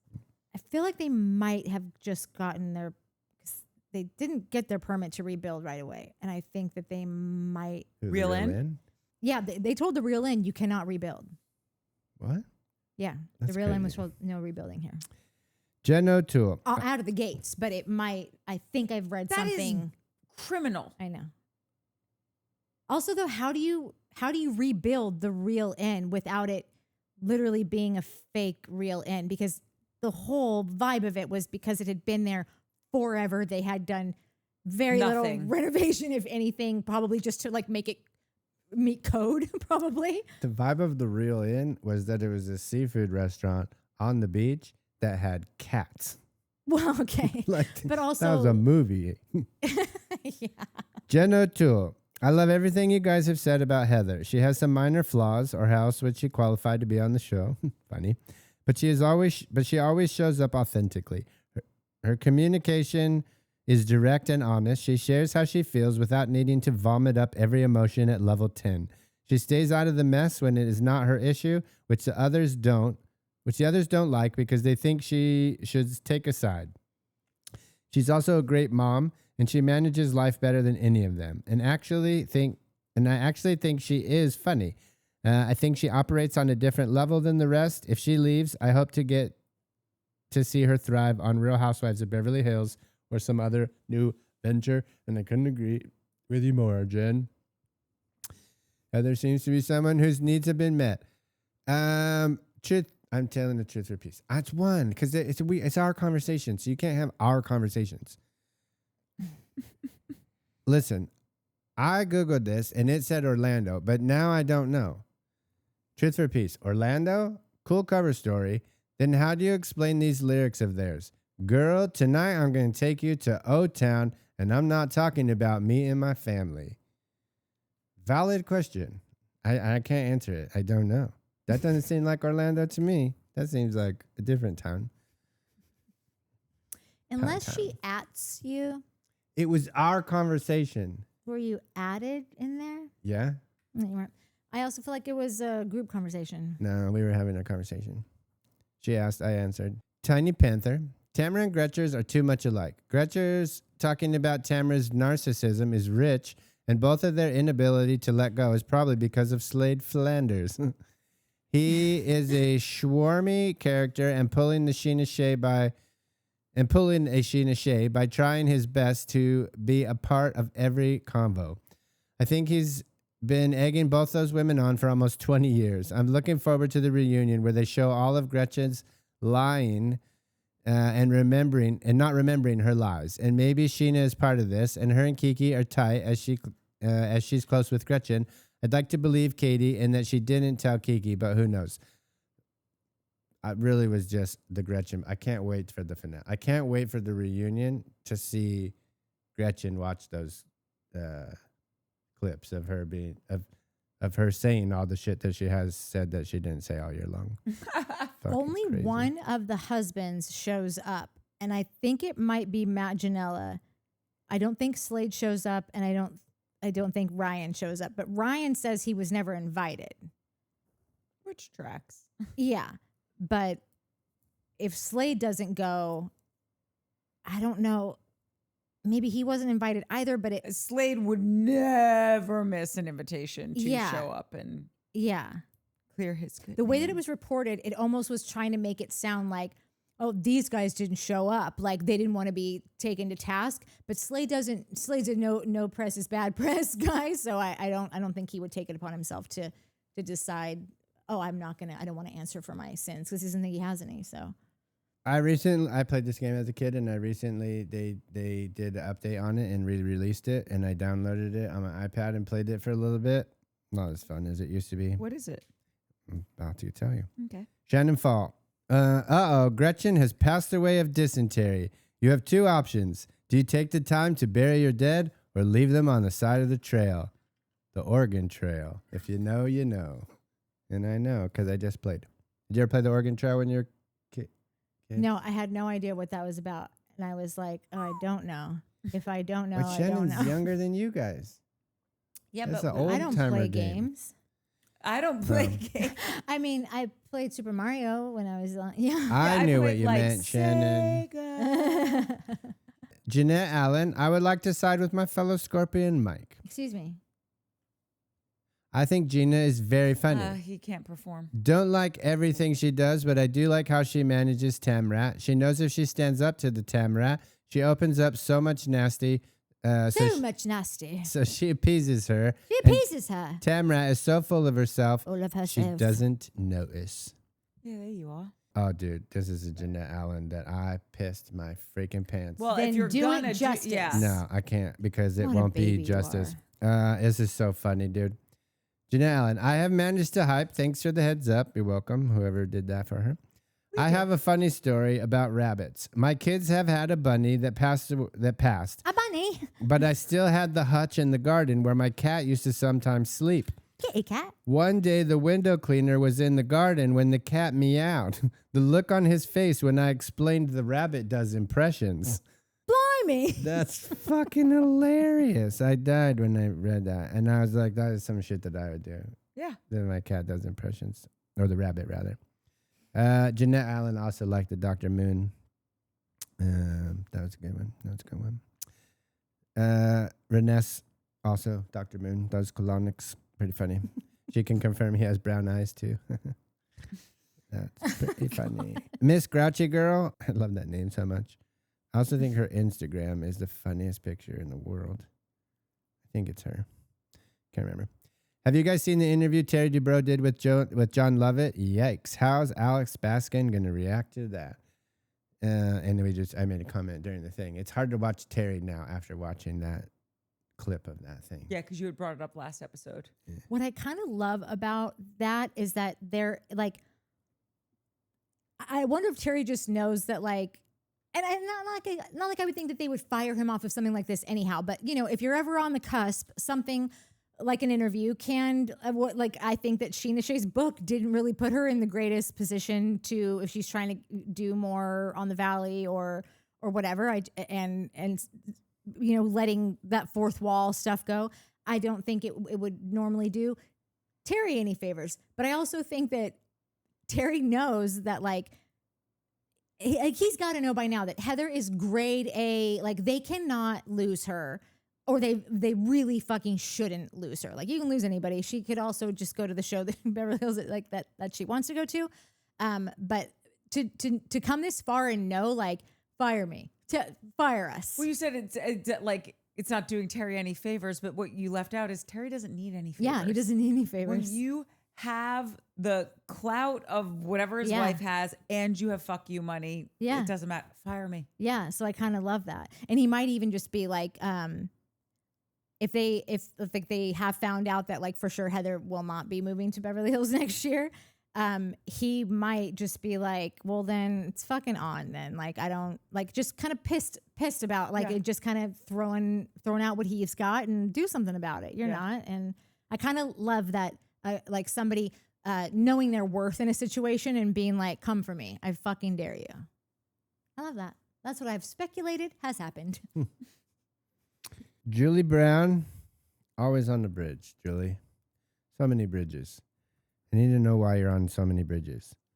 Great show, guys. I was stuck in traffic on the Howard Franklin Bridge, and your discussion of the OC House Husbands had me rolling. Now I need to see a celebrity death match between Slade and Red Laces Eddie. I bet it would look like two third-grade girls swinging their arms like windmills with their eyes closed. Thanks for getting me through traffic once again. I really appreciate the time and energy you put into the show. You're welcome, and thank you for making me laugh. That would totally be two little girls or little boys, either way, just swinging, eyes closed. Correct. No idea what the fuck's happening. Yeah. That would be the fight between those two idiots. So funny. But also, why are you on so many bridges, Julie? I think you might have told us before. She's traveling. She's traveling. All right, that's all I got. Okay, so I had been slacking on our Spotify comments, which is so dumb because whenever Claire Stewart's in there, she's always has bangers. But so anyway, this is from a few episodes ago, but she said, wait, I just have to say, I love that we all love Heather. I was explaining to my mom how important Heather is because she's a perfect symbol of what drew us to this show. The glitz, the wealth, the women who lunch. Honestly, I love the petty drama, and I won't lie, I absolutely live for the Liga drama moments too. Liga, did I say Liga? Legal. In addition to Claire Stewart, Mary Ayaka Kent also says Heather needs to be protected at all costs. It's true. She needs a Pope mobile. She also says, meow me, Shannon is hysterical. I do that when I wear my glasses because I refuse to get bifocals. And then she's talking about the broken arm on the glasses. Tamra annoys the heck out of me. She's been this way for years, but I don't blame her for leaving the charity event. Gretchen and Slade wanted a moment. Let's be clear. Slade always wants a moment. I truly believe he is behind all of the mess. I felt bad for Katie. I don't get it. All those ladies talk to bloggers. They all have been caught in lies, but Katie is excommunicated and punished. Gina and Emily saying that they won't film with her. Fuck that. Y'all aren't special. This is a job. You aren't Mariah Carey. You should film with whomever you are told to film with, unless it's something bad like Atlanta with Kenya, etc. But lying, y'all do it.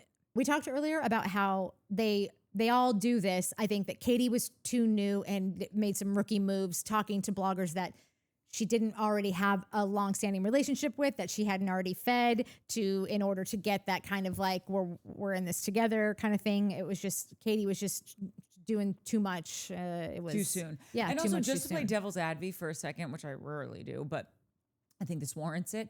I think with Gina and Emily, the reason they're like, we don't want to film with her, and I'm not trying to stick up for them because Emily is on my sugar honey iced tea list this season, and kind of Gina. I think they probably felt very, it sounds so corny, but like very unsafe with her, where it's like she lied Gina about and Emily. Gina and Emily. I think they felt just funny about her, where it's like, I don't want to film with her because she starts lies, because Gina had her lie about, like she said, she lied about something with Gina last season.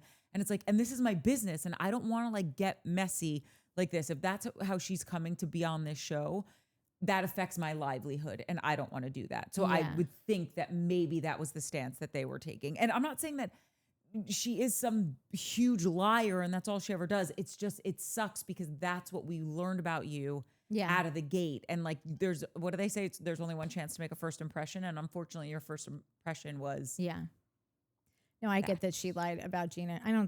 I can understand why Gina would want to protect herself, but as a viewer, I don't think that Gina has anything cool to protect. So I just think you're lucky to be on the show and you should be a part of all of it because you're only going to get more money the more you bring to this show. And it's just it's a problem with bringing on lower middle class housewives is that like they don't have any lawsuit money. They don't have any fuck you legal money to like fucking sue for defamation or, you know, they don't have the time.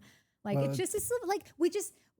what Claire said. We didn't tune into this for like regular lives. We tuned in for all the stuff, the behind the gates, what's going on behind the gates. Yeah. If you can't afford to not have a job and go to luncheons, then you shouldn't be on a show about women who can afford to go to luncheons. Because luncheons, they happen in the middle of the day. That's true. When we're at work. Us worker bees, that is. Yeah.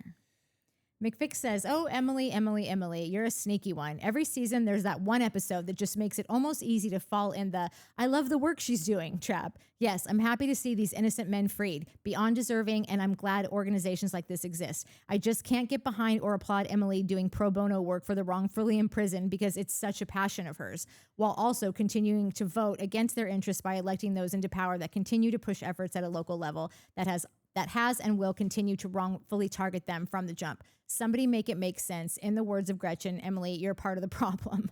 Hashtag fake philanthropy. And she spelled fake, Phake, because philanthropy is spelled PH. That's so great. But it's true. I had responded to that. I'm like, that's crazy. I didn't know that. And I didn't know that Emily was vocal about like her political stuff. So I had no idea about any of that. I didn't even shocking. see that there was I didn't know that there was replies, so I didn't know that you guys were still talking about it. I think that I really don't care about what their preferences are, but there has always been a vibe about Emily where I was just like, this just doesn't, these two, like they don't go together. It's like if you're doing it, it feels, I'm not saying it's true. Maybe she's been involved with this organization for 20 years and I just don't know about it because Emily's not intriguing enough for me to like Google it or check back in with Emily or go to Emily's blog. You know what? Like, didn't they all used to have blogs? Remember when they were contractually obligated to have blogs? Yeah, I don't I don't know if that's a thing anymore, but there's always been something about Emily's vibe that just I did not believe that she was. I'm not behind her. I can't get behind her. I don't care about her, and I think she's lazy and privileged. And you can be privileged, but use it for good, not evil. You just be more entertaining, like because it's a show. Like but to McFix's point, it was bonkers to me to learn that like you're doing this, but then you're doing something else that cancels it out. Like, are you doing that? You're a lawyer. You're smart. What? What? Emily? Yeah. Okay. Closing it out with a mishmash of truth for peace for freedom. It's called a mashup. Woo! What did I call it? A mix mash or something stupid? Yeah, because I take a little from here, take a little from there, take a little from here, take a little from... Some mish, some mash, some more mash, some more mash. Yeah, eat your taters. Wait, can I just tell you, when Anna Nicole Smith used to have her, rest in peace, her reality TV show, there was this, it was really sad because she was like very high and they were filming her, but someone put a plate of food in front of her and she eats it and she goes, I don't like it. I thought it was mashed potatoes. And to this day, my mom will go to me when she eats something and she doesn't like it. She goes, I thought it was mashed potatoes. What was it? I don't know. But there's so few like pop culture references that my mom and I have. So anytime she looks at me, she goes, don't like it. Thought it was mashed potatoes. I'm always like, oh, I love you, Mom. I thought it was mashed potatoes. It's probably like polenta or I something. was just gonna say it's probably like a that. cornmeal Yeah. grit. Yeah. I am seriously considering joining a veterans fraternity with a yearly membership fee, and I really have no connection to the armed services. Besides the fact that my grandfather was a ranger, which I'm told makes him pretty badass. Truth. I just love truth. For Did peace. you have something to say? Freedom. Whenever Harris and I are fucking on a math dash, we're both like furiously typing. I'm just trying to keep up with the kid, you know, because he's So just like quick. good at it. And I'm like, "Brrr," and I've literally answered what he said 9 minutes ago now. But whenever I say something he agrees with, he just goes truth for peace. Dude, so every time I hear the word truth, anytime it can have nothing to do with anything. Like Yeah. I'm speaking my truth, or like that's the truth. Or people will say something and I'll be like hashtag. Like I used to say hashtag facts. I say now hashtag truth. And every time I hear the word truth, I think about truth for peace. Under for your freedom. breath to yourself, 100%. whatever. It's I like, finish it for for peace, peace. for freedom. Yeah, no, you should have to say it out loud. Yeah. To talk people. about merch. Totally. It should just say truth and then in a parenthetical underneath For for peace, peace, for for freedom. freedom. But Yeah. for the numerical. Yeah. Yeah. Yeah, obviously. So funny. Okay, Yeah. sorry, keep going. Carry on, as Jeanette Allen would say. I just love listening to live music, and it's one of the only places in town where I can watch oldies playing oldies while drinking a beer and watching my toddler run around. It's strange that they're even going to allow me to join. Wait, they said yes? I mean, that was the end of that mishmash. I would like to see a Husbands of the Housewives reality show. 8 episodes would be enough. We will cast Terry Dubrow, Joe Gorga, Seth Marks, Richie Walkeely, Peter Thomas, Paul Nassif, and Simon Van Kempen. Oh my God, I have not heard that name forever. Can we also please throw in Frank Catania? Truth. I'm just saying, can we have one more guy? Yeah. Frank Catania is a G for me personally. Fun fact about Terry: Kevin Dubrow, Terry's brother, was the lead singer of Quiet Riot, a popular heavy metal band. They look exactly like he went as him for Halloween one year on the show. Wait, is that a real thing? Yeah. His brother is the lead singer of Quiet Riot. That's where Are a lot you of their questioning truth? I'm not. And I peace? read this and we went back. I was like, she said, because that's when I was like, I think I was like, oh, I have my boy band thing. But why did she say her favorite boy band person was? Just real quick, that's where a lot of their money came from. Not that they haven't earned it on their own, but like publishing back in the day when Quiet Riot, and they were huge. They had, I think it was at the time of Thriller, like he had the #1 record, I think like over Thriller for a period of time. Yeah, Quiet Riot's massive. Massive. And so I think when he died, he didn't have any children. And I think and then when his mom passed away, his money went to Terry. Yeah. But yeah, she said her favorite boy band was like, I can't remember, Nikki Sixx or something. It was like a fucking hair. Oh, I think it was like Motley Crue. Yeah, somebody, that's maybe Nikki Motley. Yeah, somebody yeah, By said the way, Motley if you Crue. haven't read The Dirt, the Motley Crue autobiography, do yourself a flavor and do it. It's real good. Sometimes it feels like we're living in the movie Idiocracy. I always am thinking of new scenes Sometimes. that could be added to Idiocracy too. Why does that not shock me at all that she's literally putting together ideas for the sequel? I mean, listen, And I bet you she'd figure out who to send it to. if you could, you just got to be alive, and we're watching the sequel. Yeah. What if at the reunion they play audio of Tamra moaning? I mean, at this point, society is getting so strange that I don't think it's off the table. Fun fact about Idiocracy. The 2006 film unintentionally predicted the rise of Crocs. The costume design chose them for their stupid futuristic look to save money, but the shoes unexpectedly became popular before the film's release, making their inclusion seem like an additional real-life prediction of a society with poor taste. Al Gore made the erroneous bold claim that he invented the internet, just as number 36, aka 666, Slade Smiley, best known for attending the Tour de France and serial dating Real Housewives, believes in his head that he invented the Real Housewives show. Shannon Fall thinks Slade looks like Ned Flanders. First of all, I love that they reference each other. Harris is referencing Truth. Truth is referencing Shannon. I wonder who Shannon's got something to say about. If you're mentioned, you got to pay it forward to your other favorite person that you always come across in the comments. That's my new rule. It's not really, but if it sounds fun, do it. Shannon Fall thinks Slade looks like Ned Flanders, which is hilarious. Now I can't unsee it. There's more. Jeanette Allen thinks Tamra looks like Quagmire from Family Guy, which also cracked me up. I think her new chompers have masculinized her previously very feminine face. But maybe that's the look she was going for. Who knows? I want to add another character to the mix. Emily Simpson is Luisa Madrigal from Encanto, the Disney movie. And I only say that because of how strong she is. Any woman who can bench press her husband's body 100 times in a row on a daily basis without breaking a sweat is a strong chick. Also, oh my God. So I don't read some of Truths before I start because Trust. Trust, but also like I like to read Experience them with the people. Experience them with the people. She's also asking about Carlite. Where's Carlite? Where is Carlite? She is the sweetest berry on the vine and always wished everyone an encouraging word. She is a reminder to me to try to be nice, to be a nicer person. Carlite, are you out there? Also, where's that episode where Natalie and Courtney were slap happy? Oh my God, that is one of the greatest episodes. What is slap happy? When we were remember when I was like, they were cones working with the nipples, and you were like, Maddie Fiore, and I couldn't read any of the comments because I couldn't function as a human being. I was laughing. I need a laugh like that again. What was that? It had to be like Southern Charm. It was one of the reunions of Summer House. Oh. It was Okay, like reunion. well, there it I is. think like it was the first or second reunion of Summer House Truth. Okay. Oh man, was that good. That episode was hilarious. I forgot to save it in my Slap Happy file.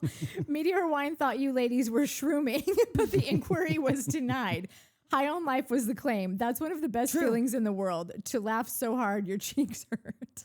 No, we were just high on life. I think Yeah. maybe I had a Coors Light, maybe, but I can't remember. But no, but I also really laughed that way specifically with you. Like when we went to Cinespia, we were stoned when we were at Cinespia. Yeah. And you were trying to like readjust the blanket, and we knew we only had so many minutes that like we could have like Mike in an upheaval before he got cranky and wanted to leave. And you looked at me and you're like, listen, I haven't thought this out, but we gotta move quick. Like it may or may not blow up in our face. I'm like, I'm fucking in with you. And I started laughing so hard, right? Because it's so good. Because when you have a bestie. What are you talking about? Yeah. Well, we also just have similar experiences that Yeah. lead us to the place of like, I got you. Let's move this fucking Home Depot tarp and make it work. I'm just so glad we stopped for that tarp. Me too. You go. Yeah. It just felt right. It did, even though it was so wrong because we really fucked up a lot of people's. But it doesn't matter. You they were got on to the street. in today's day and age, you got to be out for number one. True. Anyway, we did it. Nat said this wasn't going to be a 3-hour episode, but 2 hours and 55 minutes and 55 seconds in. 20 of that has got to be me finding a third glass and cleaning it. Well, Mike and I had some good content during that. We did. We were talking You're about gonna have the a good tragic time. helicopter accident. Watching it. I don't know if I'm including a tragic helicopter You accident. should. It was riveting conversation. I don't think I will. We'll see. Well, we love everyone. Not Yeah. everyone. Like, subscribe, and hype. We're so bad at telling people to like and subscribe.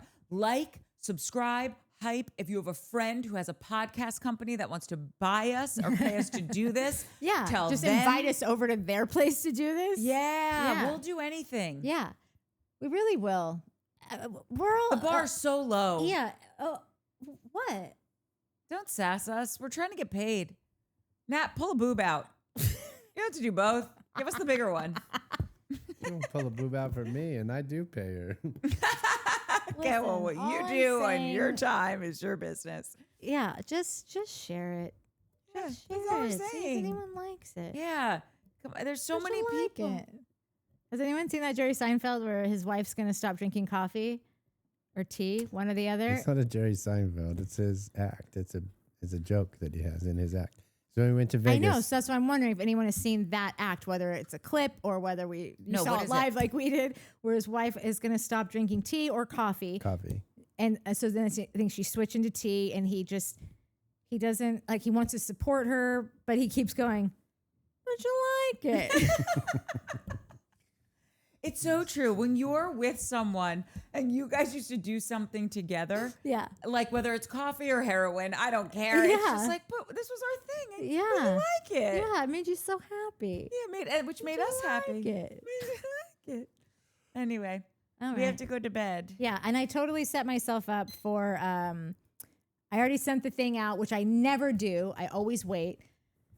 I already sent the thing out that says this is coming out tomorrow morning. But this was supposed to be a 90-minute tomorrow episode, morning. and now it's 3 hours. So I don't know if it's going to be bright and early. It'll be tomorrow, but maybe not bright and early. Well, it's morning somewhere. Which you'll be hearing this after you already know that it wasn't bright and early. Love you. Bye. Okay, love you. Bye. We did it.